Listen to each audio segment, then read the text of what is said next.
शिद्दत से सीखने वालों को महेश बाबू का सलाम। तो साहब कैसे हो आप लोग? बोलना बिडू बिंदास्त जबरदस्त जिंदाबाद। दोस्तों जैसे 402 यस AE 3402 दोनों साथ में देखेंगे। किसी को अगर पहले से ही कंफ्यूजन रहेगा तो कंफ्यूजन क्लियर हो जाएगा। क्वेश्चन कैसे आते हैं उसको भी अपन साथ में देखेंगे। सर बेसिक से शुरुआत करते हैं। सबसे पहले बेसिक समझने की कोशिश करो। दो कंपनी है तुम्हारे पास में, एक है यूजर एंटिटी, दूसरा है सर्विस ऑर्गेनाइजेशन। यूजर एंटिटी तुम्हारा नॉर्मल कंपनी है जिसका तुम ऑडिट करने जा रहे हो, ठीक है। अभी क्या है, तुम ऑडिट करने जाते हो, तुम उसके ऑडिटर हो, तो ऑडिट करने जाते हो तो तुमको समझ में आता है कि प्रॉफिट एंड लॉस अकाउंट में एक हेड है एम्प्लॉय एक्सपेंस करके, एम्प्लॉय बेनिफिट एक्सपेंस करके। अभी ये जो हेड है ना, ये संभालने के लिए उसका दूसरा ही कंपनी है, क्योंकि है ना यूजर एंटिटी को फोकस करना है अपने बिजनेस के ऊपर। तो उसने क्या किया है, बोलता है कि देख भाई कौन कब आता है, अटेंडेंस चेक करना, एम्प्लॉय का पेमेंट करना, वो बाकी सारी चीजें है ना, उसमें हमको नहीं घुसना है। तो उसने क्या बोला है कि देख भाई साहब, ये एम्प्लॉय एक्सपेंस है ना, इसने क्या किया है, एक सर्विस ऑर्गेनाइजेशन को उठाया उसने और उसको बोला कि ये सब चीज तू संभाल ले, ये सारी चीजें तू संभाल ले। अच्छा जी, अब तुमको समझना है, अब जब तुम एम्प्लॉय एक्सपेंसेस को चेक करने जाओगे ना, तो तुमको कंट्रोल वगैरह चेक करने। अभी भाई साहब कंट्रोल तुम कैसे करोगे, यूजर एंटिटी के पास में कुछ है ही नहीं है, तो कंट्रोल तुमको चेक करने पड़ेंगे। बट अभी एम्प्लॉय एक्सपेंस है ना, ये तुम्हारे किसके पास में है, सर्विस ऑर्गेनाइजेशन के पास में है। तो तुमको क्या करना पड़ेगा, सर्विस ऑर्गेनाइजेशन के कंट्रोल चेक करने पड़ेंगे। अब बात समझो, नामकरण देखो, ये है तुम्हारा यूजर एंटिटी। इसका नाम यूजर एंटिटी क्यों बोला है, क्योंकि ये क्या करता है, ये एसओ के सर्विस ऑर्गेनाइजेशन ने जो सर्विस प्रोवाइड करे है ना, उस सर्विसेज को यूज करता है, इसलिए यूजर एंटिटी। एसओ क्या है, सर्विस ऑर्गेनाइजेशन। इसका नाम सर्विस ऑर्गेनाइजेशन क्यों है, क्योंकि ये सर्विसेज को प्रोवाइड करता है। प्रोवाइड कैसे करता है, ये जो एम्प्लॉय एक्सपेंस का जो हेड है ना, उसको संभालता है, उसको संभालने की सर्विस प्रोवाइड कर रहा है, तो जो सर्विस प्रोवाइड करता है इसकी वजह से सर्विस ऑर्गेनाइजेशन। सर ये जो यूजर एंटिटी है ना, इसके तुम ऑडिटर हो, तो तुम नॉर्मल ही ऑडिटर हो, तुम स्टैट्यूटरी ऑडिटर ही हो, बट यूजर एंटिटी के हो, इसी वजह से अपन क्या बोलेंगे, यूजर ऑडिटर। बस समझने के लिए कि तुम कौन हो, तुम कौन हो, यूजर ऑडिटर हो, ठीक है सर। इतनी बात समझी, ये बेसिक बेसिक कंसेप्ट समझ में आया क्या? अब देखो सर, एम्प्लॉय एक्सपेंसेस को तुमको चेक तो करना पड़ेगा, तो उसके लिए जो तुम्हारे पास में रिसीट है, पेमेंट है, वो सारी चीजें तुम चेक करोगे, लेकिन कंट्रोल भी हमको चेक करने होते हैं। तो कंट्रोल तो तुम्हारे पास है ही नहीं है, तो कंट्रोल किसके पास में है, येसो के पास में कंट्रोल है। तो तुमको क्या करना पड़ेगा, येसो का कंट्रोल चेक करना पड़ेगा, ठीक है। अब समझिए, अब ये जो येसो है ना, ये कंपनी ही ऐसा है कि वो क्या करता है, बहुत सारे कंपनी को एम्प्लॉय एक्सपेंसेस का सर्विस प्रोवाइड करता है, बहुत सारे कंपनीज को। जिसके आ जाइए एक मिनट इधर। अभी ये जो येसो है ना, ये क्या करता है, यूजर एंटिटी को देता है, कंपनी ABC को देता है, क्या सेम सर्विस देता है। अब जो है ना, अब तुम यूजर ऑडिटर हो, यूजर एंटिटी के यूजर ऑडिटर हो, तुम क्या बोलते हो, येसो के पास में जाते हो, बोलते कि देख भाई साहब मेरे को कंट्रोल चेक करने हैं एम्प्लॉय कॉस्ट के ऊपर के, ठीक है। वैसे ही ए कंपनी को ऑडिटर जाता है, B कंपनी को ऑडिटर जाता है, C कंपनी को ऑडिटर जाता है, सारे ऑडिटर जाके बैठ जाते हैं सर्विस ऑर्गेनाइजेशन में। सर्विस ऑर्गेनाइजेशन को दिक्कत होती है, बोलती कि ठीक है भाई, एक आधा ऑडिटर आएगा आके कंट्रोल चेक करेगा तो सही बात है, हर ऑडिटर आके कंट्रोल चेक करेगा तो ये तो सही बात नहीं है। तो सर्विस ऑर्गेनाइजेशन अपना दिमाग लगाता है। सर्विस ऑर्गेनाइजेशन बोलता है कि देख भाई, तुम सब ऑडिटर हो ना, मैं एक खुद अपना इंडिपेंडेंट ऑडिटर अपॉइंट करती हूँ, ठीक है। तुमको क्या चाहिए, तुमको देखना है ना कंट्रोल है क्या, तो एक ऑडिटर आएगा कोई, तो कंट्रोल चेक करेगा, तुमको उसके ऊपर रिपोर्ट देगा, सर्विस ऑर्गेनाइजेशन कंट्रोल रिपोर्ट करके तुमको रिपोर्ट देगा, वो रिपोर्ट तुम देख लेना, तुम्हारा काम हो जाएगा। इतना आसान चीज है, इतनी आसान चीज है। तो बोलेंगे ये ऑडिटर है ना, तो ऑडिटर तुमको किसको भी अपॉइंट करोगे, नहीं भाई, हम क्या करेंगे, इंडिपेंडेंट ऑडिटर को अपॉइंट करेंगे। इंडिपेंडेंट ऑडिटर ही होगा तुम्हारा, वो क्या करेगा, तुमको कंट्रोल चाहिए ना, वो कंट्रोल टेस्ट करके देगा। अब ये जो ऑडिटर है ना, ये तुम्हारा फाइनेंशियल स्टेटमेंट का ऑडिटर हो भी सकता है, नहीं भी हो सकता है, इसका मतलब नहीं है।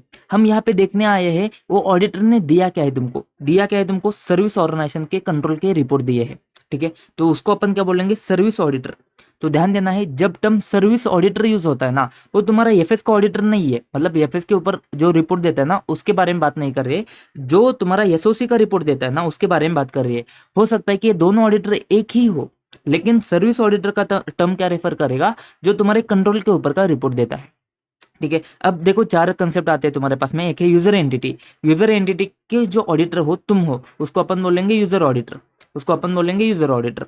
फिर आता है service organisation, and service organisation के ऊपर जो कंट्रोल के ऊपर जो रिपोर्ट देगा ना, उसको अपन बोलेंगे सर्विस ऑडिटर, ठीक है। ठीक है दोस्त, एक मिनट, ठीक है। हाँ, तो समझने की बात इतनी आती है, चार टर्म हो गए हमारे पास में। सर ये जो रिपोर्ट देता है ना, ये रिपोर्ट जो देता है ना, ये रिपोर्ट है ना, दो टाइप की रिपोर्ट देता है, कैसे दो टाइप के, एक होता है टाइप 1 टाइप 2 रिपोर्ट। सर इसका नाम ही है type 1 report and type 2 report. ये क्या बात करेगा, देख बोलता है कि तेरे को कंट्रोल चेक करने ना, कंट्रोल मैं चेक करके देता हूँ। तो क्या कंट्रोल में तुमको क्या चेक करना होता है, हमने देखा, हमने इंटरनल कंट्रोल में क्या देखा, design, implementation, maintenance, dim of IC check करना होता है। तो बोलेगा देख, अगर मैं टाइप 1 रिपोर्ट देता हूँ ना, तो मैं उसका डिजाइन एंड इम्प्लीमेंटेशन सही है क्या ये चेक कर दूंगा। और अगर मैं टाइप 2 रिपोर्ट देता हूँ ना, तो मैं डिजाइन, इम्प्लीमेंटेशन के साथ में मेंटेनेंस, मतलब ऑपरेटिंग इफेक्टिवली है कि नहीं है वो भी चेक करके बता दूंगा। तो अगर मेरा टाइप 1 रिपोर्ट है ना, तो समझ जाना कि मैंने डिजाइन एंड इम्प्लीमेंटेशन बस चेक किया है। अगर मेरा टाइप 2 रिपोर्ट है ना, तो समझ जाना कि मैंने design, implementation and operating effectiveness भी मैंने चेक किया है। ठीक है सर, ऑपरेटिंग इफेक्टिवनेस इसका मतलब ही कंट्रोल है ना, तुम्हारे ऑपरेट करते थे पूरे, वो जो टाइम पीरियड रहेगा तुम्हारा 1 साल का, तो पूरे फाइनेंशियल ईयर में अच्छे से ऑपरेट करते थे, ये मैंने चेक किया है। तो इसमें तुमको देखना पड़ेगा, देखो डिजाइन इम्प्लीमेंटेशन तो मैं एक दिन जाऊंगा चेक करूंगा कि कंट्रोल अच्छे से डिजाइन किए क्या, तो ये तो स्पेसिफिक डेट के ऊपर मैं जाके चेक करूंगा।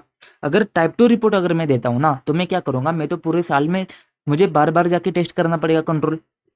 तो मैं क्या करूंगा, स्पेसिफिक डेट तो ठीक है डिजाइन इम्प्लीमेंटेशन में चेक करूंगा, लेकिन थ्रू आउट स्पेसिफिक पीरियड मुझे ऑपरेटिंग इफेक्टिवनेस भी चेक करना पड़ेगा।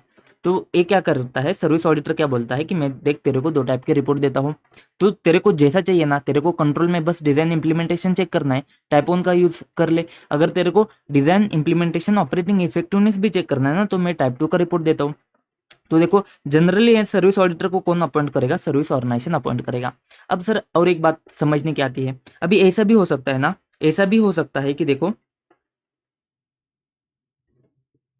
हमारे पास में यूजर एंटिटी थी, यूजर एंटिटी थी, अब इसका जो पेरोल है ना, इसका पेरोल देखना था, बट इस कौन देख रहा है, सर्विस ऑर्गेनाइजेशन देख रहा है। सर्विस ऑर्गेनाइजेशन के पास में बहुत सारे पेरोल है, तो इसको क्या चाहिए, इसका जो पीएफ का कैलकुलेशन है ना, इसमें इसको दिक्कत आती है, तो इसने क्या किया है, और एक ऑर्गेनाइजेशन को लिया है जिसको अपन बोलेंगे सब सर्विस ऑर्गेनाइजेशन, इसका यूज किया है इसने। अब ये बोलता है कि देख पीएफ का कैलकुलेशन है ना, ये कौन करता है, सब सर्विस ऑर्गेनाइजेशन करता है। अब देख यूजर एंटिटी है ना, इसको कितना दिक्कत हो गया, इसको पेरोल चेक करना था, पेरोल के कंट्रोल के लिए एसओ के पास में गया, अभी एसए ने तो उसका काम कर दिया, उसने सर्विस ऑडिटर का रिपोर्ट देके इसका कंट्रोल बता दिया। लेकिन देख भाई, अभी सर्विस ऑर्गेनाइजेशन है ना, उसने क्या किया है, पीएफ कैलकुलेशन किसी और से कराया है। अभी देख जो तुम्हारे पास में यूजर ऑडिटर है ना, उसने पेरोल के लिए सर्विस ऑर्गेनाइजेशन में गया, पीएफ कैलकुलेशन के अभी पीएफ कैलकुलेशन के लिए उसको सब सर्विस ऑर्गेनाइजेशन के पास में जाना पड़ रहा है। भाई साहब इतना प्रॉब्लम हो रहा है ना, तो देखो, तो ये जो सर्विस ऑर्गेनाइजेशन है ना, ये फिर से होशियार दिमाग लगाया, बोला देख सर्विस ऑडिटर है ना, सर्विस ऑडिटर है ना, वैसे भी टाइप 1 टाइप 2 रिपोर्ट देता है। उसको क्या बोला कि देख भाई, हमको क्या कर पीएफ के जो कैलकुलेशन है ना, सब सर्विस ऑर्गेनाइजेशन के, उसके कंट्रोल तो क्या कर ले, तुम्हारे रिपोर्ट में ऐड कर ले। ठीक है, क्या बोला, एसओ ने क्या बोला, उसने क्या किया था, सर्विस ऑडिटर को अपॉइंट किया था, उसने क्या बोला, देख यार मेरी वजह से, क्योंकि मैंने पीएफ कैलकुलेशन है ना सब सर्विस ऑर्गेनाइजेशन को दिया है करने के लिए, यूजर एंटिटी का जो यूजर ऑडिटर है ना उसको परेशान हो रही है, उसको परेशानी हो रही है, तो तू क्या कर ले, ये जो पीएफ कैलकुलेशन सब सर्विस ऑर्गेनाइजेशन करती है ना, इसके ऊपर के कंट्रोल है ना, ये तू जाके चेक कर ले। किसको बोला, सर्विस ऑडिटर को बोला। अब सर्विस ऑडिटर वो कंट्रोल को चेक करेगा या तो नहीं करेगा, अगर अपॉइंट किया है तो करेगा, नहीं किया है तो नहीं करेगा। तो अगर ये सर्विस ऑर्गेनाइजेशन के कंट्रोल को चेक करता है तो क्या करेगा, अपने टाइप 1 टाइप 2 रिपोर्ट में वो भी ऐड करेगा, क्या ऐड करेगा कि सब सर्विस ऑर्गेनाइजेशन के कंट्रोल हमने चेक करी है, वो भी ऐड करेगा। अगर ऐड करता है ना, तो जो मेथड होता है ना, उसको अपन बोलेंगे इंक्लूसिव मेथड। मतलब क्या, कुछ चेंज नहीं हो रहा है, बस सब सर्विस ऑर्गेनाइजेशन के कंट्रोल ऐड होते हैं या फिर नहीं होते। अगर टाइप 1 या टाइप 2 रिपोर्ट में कंट्रोल ऐड होते, रिपोर्ट सेम ही है तुम्हारा, बस वो कंट्रोल ऐड होते, अगर ऐड होते तो अपन बोलेंगे इंक्लूसिव मेथड का रिपोर्ट है ये। अगर ऐड नहीं होते तो अपन बोलेंगे एक्सक्लूसिव है, मतलब कार्व आउट मेथड का रिपोर्ट है ये। ठीक है, इतना बात समझा, इतना बात समझा, तो ये बेसिक हो गया तुमको। ठीक है, अब है ना तुम्हारा ऐसे 402 है ना, बस इतने में ही खेलता है, इससे बाहर ज्यादा जाता नहीं है। और एक समझना होता है सर, अब ये जो सर्विसेज है ना, इस सर्विसेज के बारे में तुमको थोड़ा थोड़ा समझना पड़ेगा। जो इस एसएमए स्टैंडर्ड में सर्विसेज कवर होते हैं ना, ये तुम्हारे बिजनेस ऑपरेशन के सर्विसेज नहीं कवर होते। हमको क्या है, हमको एफएस के ऊपर चाहिए ना, होल्ड चाहिए ना एफएस के ऊपर। तो इसमें जो सर्विसेज कवर होते हैं ना, वो कैसे सर्विसेज कवर होते हैं तुमको समझना पड़ेगा। जैसे कि अकाउंटिंग रिकॉर्ड है ना, रिकॉर्ड के रिलेटेड है, फाइनेंशियल रिपोर्टिंग का प्रोसेस है, कुछ फाइनेंशियल रिपोर्टिंग का प्रोसेस है, सिग्निफिकेंट इवेंट को आइडेंटिफाई करना है तुमको, जर्नल एंट्री के ऊपर कुछ कुछ बात आती है, तुमको क्या करना है, तुमको कुछ प्रोसीजर का पार्ट आता है, चाहे वो मैनुअल हो, चाहे आईटी हो, या फिर जैसे हमने बात करी एम्प्लॉय के बारे में, तो एबीसीडी लेवल के ऊपर अगर तुमको आता है, तुम्हारे अकाउंट बैलेंस लेवल के ऊपर, कुछ क्लास ऑफ ट्रांजैक्शंस के ऊपर, डिस्क्लोजर के ऊपर, ऐसे कुछ सर्विसेज अगर देता है ना सर्विस ऑर्गेनाइजेशन, तो वही सारी सर्विसेज कवर होती है।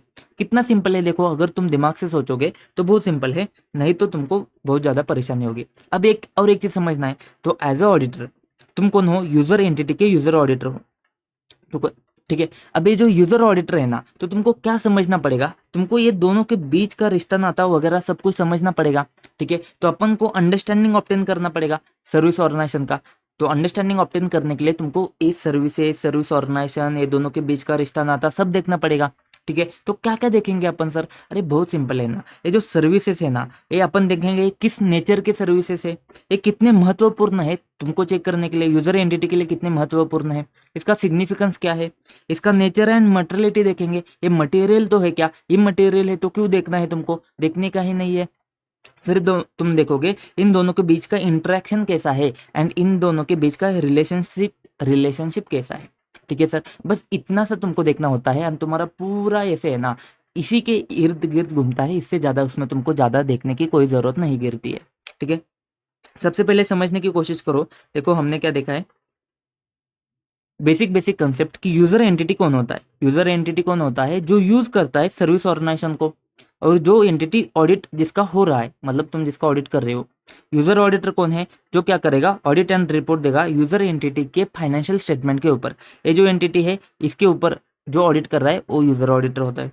Service organisation third party entity है, जो प्रोवाइड करते हैं सर्विसेज जो रिलेवेंट है यूजर एंटिटी के आईसीएफआर को, internal control over financial reporting को, जो रिलेवेंट है वो क्या है, इधर आके अपन देखेंगे, टेंशन मत ले लो। एंड सर्विस ऑडिटर कौन है, वो इंडिपेंडेंट ऑडिटर है, बट वो क्या करता है, एश्योरेंस रिपोर्ट प्रोवाइड करता है कंट्रोल के ऊपर।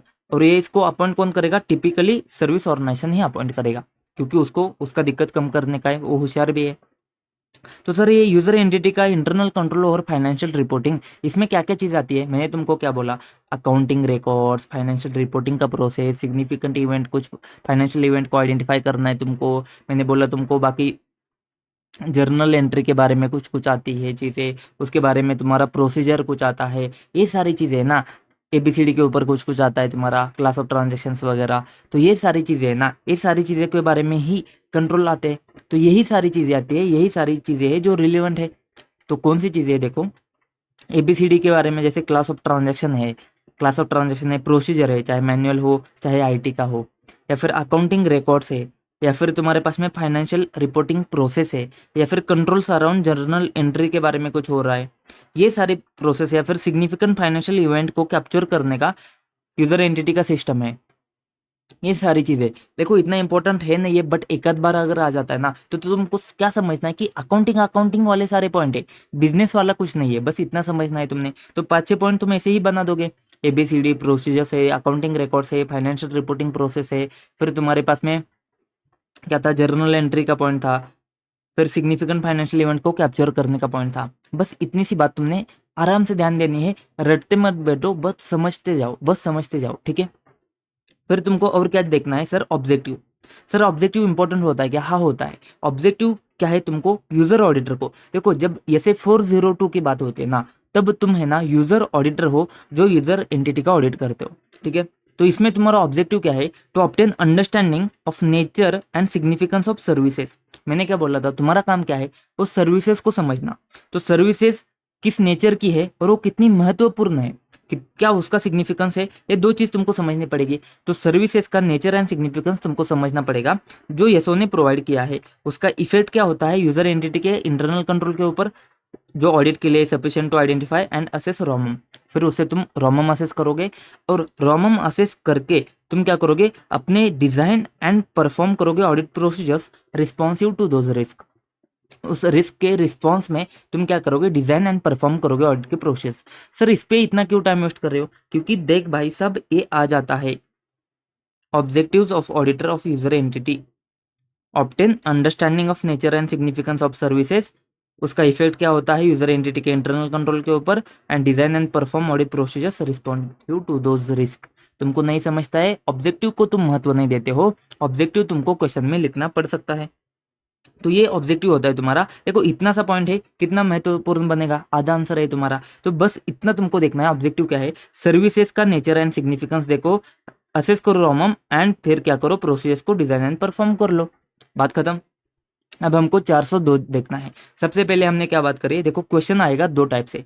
क्या क्वेश्चन आएगा, तुम्हारे कंसिडरेशंस क्या है regarding nature and extent of activities undertaken by service organisation. देखो ये क्वेश्चन समझ में आना चाहिए, नीचे वाला तुमको शायद से समझ में आ जाएगा, एक क्वेश्चन समझ में आना चाहिए। मैंने आपको बताया था नेचर एंड एक्टिविटी, एक्टिविटीज का नेचर वगैरह के बारे में बात हो रही है ना, तो यहाँ पे आ जाओ।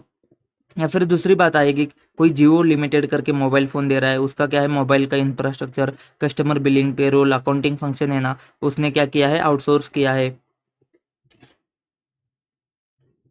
He can obtain understanding of how Jio Limited uses the services of outsourced agency in its operation। तो यहाँ पे सर्विसेज के बारे में वगैरह बात करता है, उसका अंडरस्टैंडिंग तुमको ऑब्टेन करना है। तो अंडरस्टैंडिंग से समझ में आ जाएगा, तुमको अंडरस्टैंडिंग ऑब्टेन करना है तो 315 वगैरह। लेकिन ऊपर थोड़ा दिक्कत हो सकती है, नीचे वाला क्वेश्चन तुमको समझ में आएगा, ऊपर वाला क्वेश्चन याद रखो, nature and extent of activities करके आता है, एक्टिविटीज के बारे में बात होती है ना, तो समझ में आना चाहिए तुमको। तो सबसे पहले अंडरस्टैंडिंग ऑब्टेन करना है तुमको, तो 315 के हिसाब से तुम क्या करोगे, अंडरस्टैंडिंग को ऑब्टेन करोगे। ठीक है, बस ऐसे का नंबर लिख लेना, अंडरलाइन करना और बताना, ऑब्टेन अंडरस्टैंडिंग करना है, बात खत्म। उसके बाद में तुमको ये 4 पॉइंट ऐसे के ऐसे लिखने हैं, ऐसे कैसे, इसमें कोई चेंज नहीं, ऐसे कैसे 4 पॉइंट लिखो, 5 मार्क लेकर आओ। सर पॉइंट क्या है, पॉइंट हमने बात करी थी यन यन यन, लेकिन ये नवंबर वाला यन यन नहीं है। या फिर तुम कश्मीर बोलो, कश्मीर नहीं नश्मीर। या फिर तुम इसको बोल सकते हो सिमरन, या फिर इसको बोल सकते हो सिमरन, तुमको जैसे याद रखना है ना रखो, लेकिन ये सारे पॉइंट तुमको याद होने चाहिए। सर क्या बात होती है, सबसे पहले nature of services and significance of services. ठीक है sir, nature and significance of services and nature and materiality. तो nature and materiality of transaction processed और अकाउंट्स और एफआर का प्रोसेस जो एसओ से अफेक्ट हो जाता है। क्या क्या बात हो रही है, समझने की बात करो, हमको सबसे पहले सर्विस एक समझनी है, एंड एक हमको ट्रांजैक्शन या फिर अकाउंट या फिर एफआर समझना है, एफआर का प्रोसेस समझना है। ठीक है, अब यहाँ पे बात क्या आती है पता है क्या, सर्विसेज है ना, क्या समझना है, किस नेचर की सर्विसेज है एंड क्या उसका महत्व है। फिर जो तुम्हारा ट्रांजैक्शन है, अकाउंट है, एफआर है, वो मटेरियल है क्या, उसका नेचर क्या है। मतलब एक तो सर्विसेज के बारे में समझा, फिर हमने ट्रांजैक्शन प्रोसेस, अकाउंट, एफआर का प्रोसेस, वो उसका नेचर समझा एंड उसका मटेरियलिटी समझा।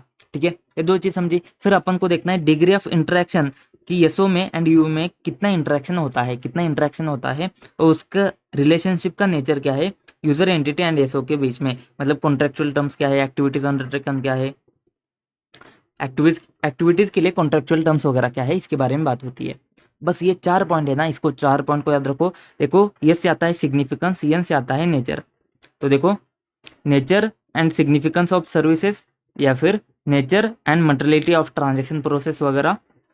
उसके बाद में आई से आता है इंटरेक्शन, आर से आता है तुम्हारे पास रिलेशनशिप, या फिर nature and significance, nature and materiality and nature of relationship, ऐसे भी याद कर सकते हो। या फिर नस्मेर याद होता है तो नस्मेर रखो, जैसे भी है ये चीज़ तुमको रखना है।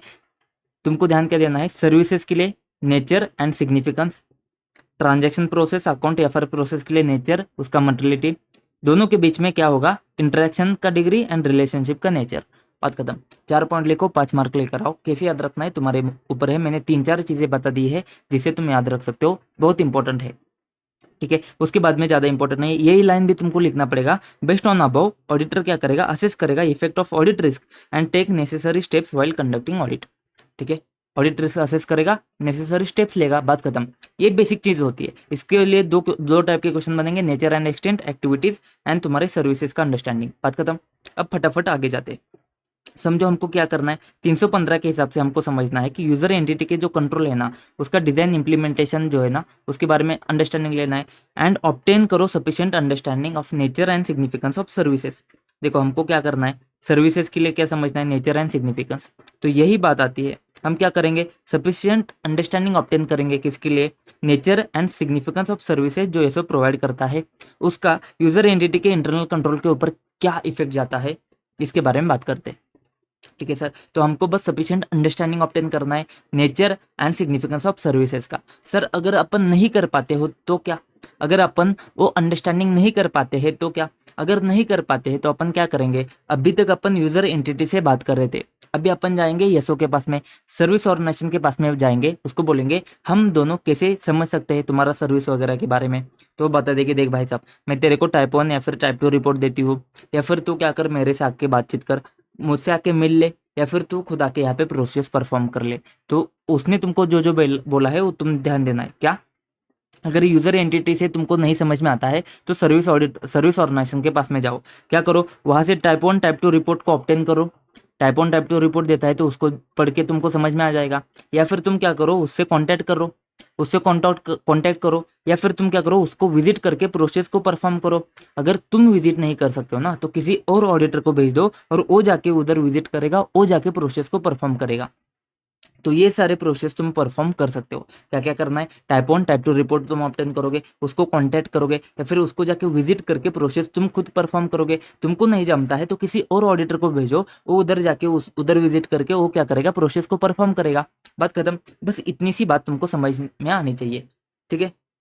फिर हम क्या करेंगे, रिस्पॉन्ड करेंगे। रिस्पॉन्ड कैसे करेंगे कि हमको साई ऑप्टेन हुआ है कि है नहीं हुआ है देखेंगे। अगर नहीं हुआ है ना तो अपन क्या करेंगे, फर्दर ऑडिट के प्रोसेस परफॉर्म करेंगे जब तक अपने को साई ऑप्टेन नहीं होता है। तो सब सर्विस ऑर्गेनाइजेशन के लिए हमने क्या बोला, कंट्रोल्स जो होते हैं ना सब सर्विस ऑर्गेनाइजेशन के, वो हमको देखने पड़ेंगे। क्यों सर, क्योंकि सब सर्विस ऑर्गेनाइजेशन मतलब क्या, यूजर एंटिटी सब सर्विस ऑर्गेनाइजेशन का यूज करती है एंड सर्विस ऑर्गेनाइजेशन इंटर्न सब सर्विस ऑर्गेनाइजेशन का यूज करती है। तो उस केस में तुमको क्या देखना पड़ेगा, सब सर्विस ऑर्गेनाइजेशन के कंट्रोल भी तुमको कंसिडर करके चलने पड़ेंगे। तो जो तुम पहले इंटरेक्शन यूजर एंटिटी, देखो हमने इंटरेक्शन देखा ना यहाँ पे, इंटरेक्शन जो पहले तुम एसओ एंड यूजर एंटिटी के बीच में देख रहे थे ना, अब तुमको SO user entity and SSO के बीच में देखना पड़ेगा इंटरेक्शन, ठीक है। तो ये जो इंटरेक्शन है ना उसको तुम क्या करोगे, user entity SO and SSO के बीच में देखोगे। अब मैंने आपको बोला कि दो टाइप के मेथड होते हैं। एक मेथड होता है जहाँ पे सर्विस ऑडिटर के रिपोर्ट में तुम्हारे पास में क्या आते हैं, सब सर्विस ऑर्गेनाइजेशन के कंट्रोल ऐड होके आते हैं। तो सर्विस ऑर्गेनाइजेशन इंक्लूड करता है एसएसओ के रिलेवेंट कंट्रोल उसके रिपोर्ट में। अगर इंक्लूड करता है तो उस मेथड को अपन बोलेंगे इंक्लूसिव मेथड, अगर एक्सक्लूड करता है तो उसको अपन बोलेंगे कार्व आउट मेथड, ठीक है। लेकिन कोई भी मेथड हो उसके कंट्रोल ऐड होते हैं या फिर नहीं होते फर्क नहीं पड़ता। सर्विस ऑर्गेनाइजेशन हमेशा हमेशा क्या करेगा, डिस्क्रिप्शन ऑफ उसका फंक्शन क्या है एंड नेचर ऑफ प्रोसेसिंग क्या है उसको तो बता ही देगा। मतलब चाहे कंट्रोल ऐड करे या फिर कंट्रोल ऐड ना करे, लेकिन डिस्क्रिप्शन तो दे ही देगा, किसका, फंक्शन का एंड प्रोसेसिंग का नेचर क्या है उसका डिस्क्रिप्शन तुमको दे ही देगा, उसमें कोई दिक्कत नहीं है उसको, ठीक है। अगर तुम्हारे पास में कार्व आउट मेथड है ना, मतलब कंट्रोल नहीं है तुम्हारे पास में, तो तुमको क्या करना पड़ेगा, यूजर ऑडिटर को क्या करना पड़ेगा, ऐसे 402 का रिक्वायरमेंट एसएसओ को अप्लाई करना पड़ेगा।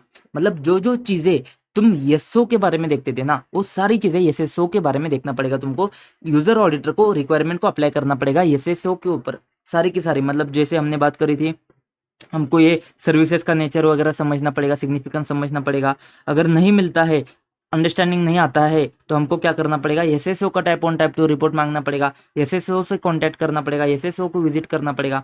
ये सारी चीजें हमको करनी पड़ेंगी। मतलब हम क्या करेंगे, वैसे का वैसा अप्लाई करेंगे। सर अभी ये जो टाइप 1 टाइप 2 रिपोर्ट होता है ना उसमें क्या होता है, बहुत ही सिंपल चीज आती है, बहुत ही ध्यान देके सुनो, बहुत ही अच्छे से समझ में आ जाएगी, ठीक है। देखो सर, हमारे पास में ना इंटरनल कंट्रोल सिस्टम है तो सिस्टम है ये तो हमको समझ में आ जाएगा, लेकिन सिस्टम में क्या क्या चीज़ है ना उसको तुमको डिस्क्राइब करना पड़ेगा। वो सिस्टम का डिस्क्रिप्शन है ना वो हमको पता होना चाहिए कि तुम्हारे पास में इंटरनल कंट्रोल का सिस्टम है, बट वो सिस्टम है क्या, उसमें क्या क्या चीज़ आती है, उसी को अपन बोलेंगे एसओ के सिस्टम का डिस्क्रिप्शन। तो जो तुम्हारे पास में रिपोर्ट आएगा ना उसमें क्या होगा, एसओ के सिस्टम का डिस्क्रिप्शन होगा। फिर है ना उसमें क्या क्या होगा, एसओ के सिस्टम के डिस्क्रिप्शन में क्या क्या होगा कि देख भाई साहब, हमारे कंट्रोल ऑब्जेक्टिव मतलब हमारा एम क्या है, हमारा गोल क्या है, हम चाहते क्या है। हमारे कंट्रोल के ऑब्जेक्टिव में हम चाहते कि ये कंट्रोल अच्छे से हो जाए, हम चाहते कि एम्प्लॉय का अटेंडेंस अच्छे से हो जाए, ये कंट्रोल का ऑब्जेक्टिव है हमारा। वो ऑब्जेक्टिव के लिए तुमने कंट्रोल क्या लगाए, दोस्त ध्यान से सुन। सबसे पहले एक सिस्टम का डिस्क्रिप्शन होता है, पेपर होगा जिसके ऊपर सब कुछ लिखा होगा, उसमें कंट्रोल ऑब्जेक्टिव भी होंगे। कंट्रोल ऑब्जेक्टिव होते हैं जो बात करते हैं कि कंट्रोल का एम क्या है, कंट्रोल चाहता है कि ये जो चीज़ है ना ये तुम्हारे अच्छे से वर्कआउट हो जाए, अटेंडेंस है ना वो अच्छे से वर्कआउट हो जाए, तो ये कंट्रोल ऑब्जेक्टिव है, तो उसके लिए तुमने कंट्रोल को डिजाइन किया है ना। तो ये चीज़ अच्छे से हो जाए, वर्कआउट हो जाए, एक कंट्रोल का ऑब्जेक्टिव अचीव हो जाए, इसी वजह से कंट्रोल को तुमने अच्छे से डिजाइन किया है ना। ये बात अपन क्या करेंगे, इसमें ऐड करेंगे कि कंट्रोल को तुमने डिजाइन किया है, इंप्लीमेंट किया है अच्छे से, ताकि कंट्रोल ऑब्जेक्टिव अचीव हो जाए।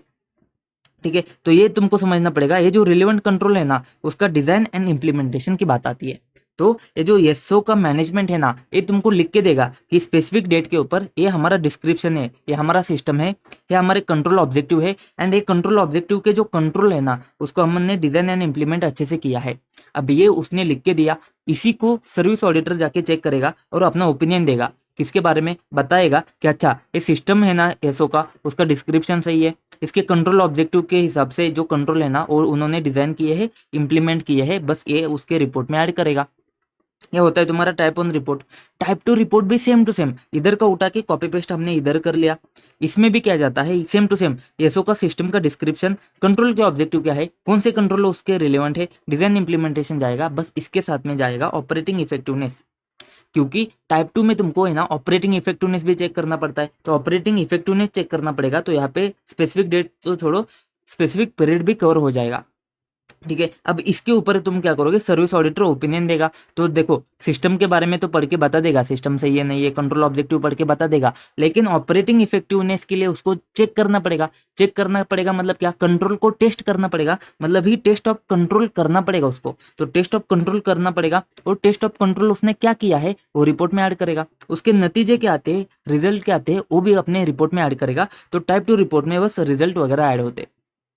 ठीक है सर, तो बात क्या क्या आती है, डिस्क्रिप्शन जो मैनेजमेंट ने प्रिपेयर किया है एसओ के सिस्टम का, कंट्रोल ऑब्जेक्टिव एंड उसके रिलेवेंट कंट्रोल क्या है जो डिजाइन एंड इंप्लीमेंट किए हैं उस दिन के ऊपर। फिर रिपोर्ट जाएगा सर्विस ऑडिटर का, वो रीजनेबल एश्योरेंस बता देगा कि सर्विस ऑडिटर का ओपिनियन क्या है, किसके ऊपर, यही सारी चीजों के ऊपर सर्विस ऑडिटर का ओपिनियन क्या है। अभी टाइप 2 रिपोर्ट में सारी चीजें सेम टू सेम, बस इसमें स्पेसिफिक डेट के साथ में थ्रू आउट स्पेसिफिक पीरियड भी कवर हो जाता है, क्योंकि यहाँ पे ऑपरेटिंग इफेक्टिवनेस भी ऐड हो जाता है। और यहाँ पे जो सर्विस ऑडिटर का ओपिनियन है ना, उसमें तुम्हारा क्या कवर हो जाएगा, ऊपर की सारी चीजें कवर हो जाएंगी, मतलब ये डिस्क्रिप्शन, कंट्रोल ऑब्जेक्टिव, ये सब कवर हो जाएंगे, साथ में ऑपरेटिंग इफेक्टिवनेस भी चेक होगा। बट ऑपरेटिंग इफेक्टिवनेस चेक करने के लिए उसको टेस्ट ऑफ कंट्रोल करना पड़ेगा, तो उसके नतीजे भी तुम्हारे रिपोर्ट में ऐड हो जाएंगे। ठीक है सर, अब है ना, इसको 1 मिनट तुम याद रखो, इसको दिमाग में रख दो। ये जो क्वेश्चन है ना, देख भाई इसके ऊपर क्वेश्चन है ना, ये दोनों जगह पे है तुम्हारे पास में, 3402 में भी है और यहाँ पे भी है। कौन सा क्या आता है हम आगे जाके बात करेंगे, कौन सा आंसर लिखना है तुमने उसके बारे में आगे बात करेंगे। अब हम कौन है, अब हम यूजर ऑडिटर है। उसने तुमको रिपोर्ट दे दिया, टाइप 1 का हो चाहे टाइप 2 का हो, कोई तो रिपोर्ट दे दिया, तुमको चेक करना पड़ेगा। अब वो तुमको रिपोर्ट चेक करना है ना, तो उसमें तुमको साई ऑप्टेन वगैरह करना पड़ेगा। तो उस रिपोर्ट को तुम चेक कैसे करोगे, तुमको क्या देखना पड़ेगा, देखो तुमको 31 मार्च के ऊपर रिपोर्ट को देखना है। तो 31 मार्च के ऊपर या फिर उस साल के लिए, उस फाइनेंशियल ईयर के लिए तुमको देखना है कि उसका डिस्क्रिप्शन एंड जो डिजाइन है ना, वो तुम्हारे पर्पज के लिए अप्रोप्रिएट तो है क्या, तुम्हारे पर्पज के लिए वो अप्रोप्रिएट तो है क्या। तुमको चेक क्या करना था, एम्प्लॉय कॉस्ट में 10 चीजें चेक करनी थी मान लो, और उसमें 2 ही चीज है जो तुमको चेक करना था, उसमें से 2 ही चीज है, तो वो तुम्हारे लिए अप्रोप्रिएट नहीं होगा। या फिर ऐसा हो सकता है कि उसका जो पीरियड कवर है ना, वो 6 महीने का ही है, बट तुमको पूरे साल का चाहिए। तो ये चीज तुमको देखना पड़ेगा कि अप्रोप्रिएट है क्या भाई, तेरे पर्पज के लिए अप्रोप्रिएट है क्या, अगर है तभी तू यूज कर सकता है।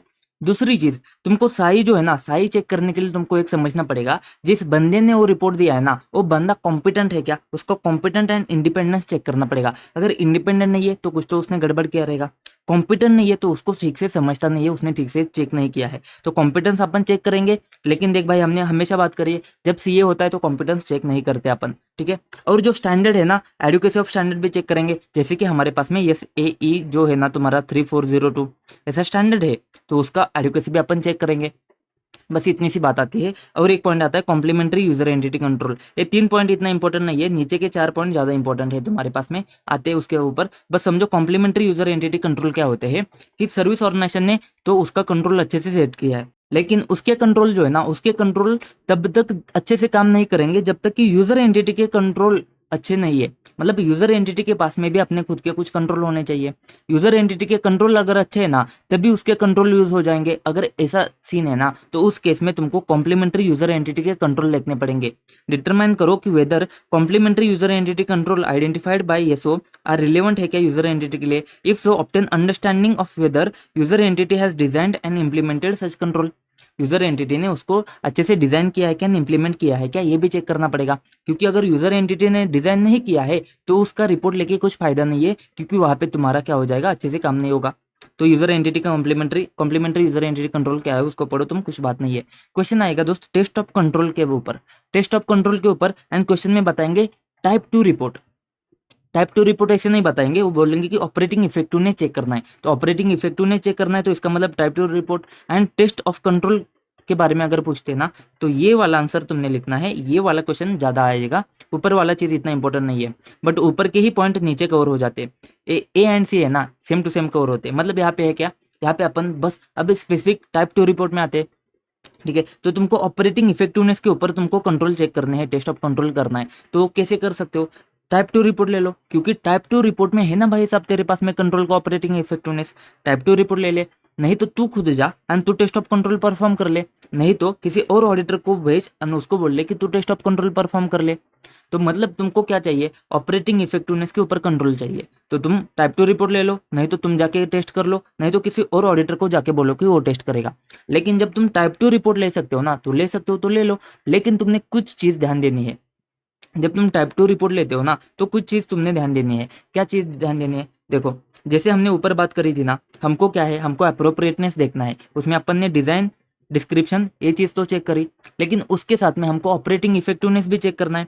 तो डिस्क्रिप्शन, डिजाइन के साथ में ऑपरेटिंग इफेक्टिवनेस तुमको चेक करना पड़ेगा। For a date, for a period and appropriate है क्या।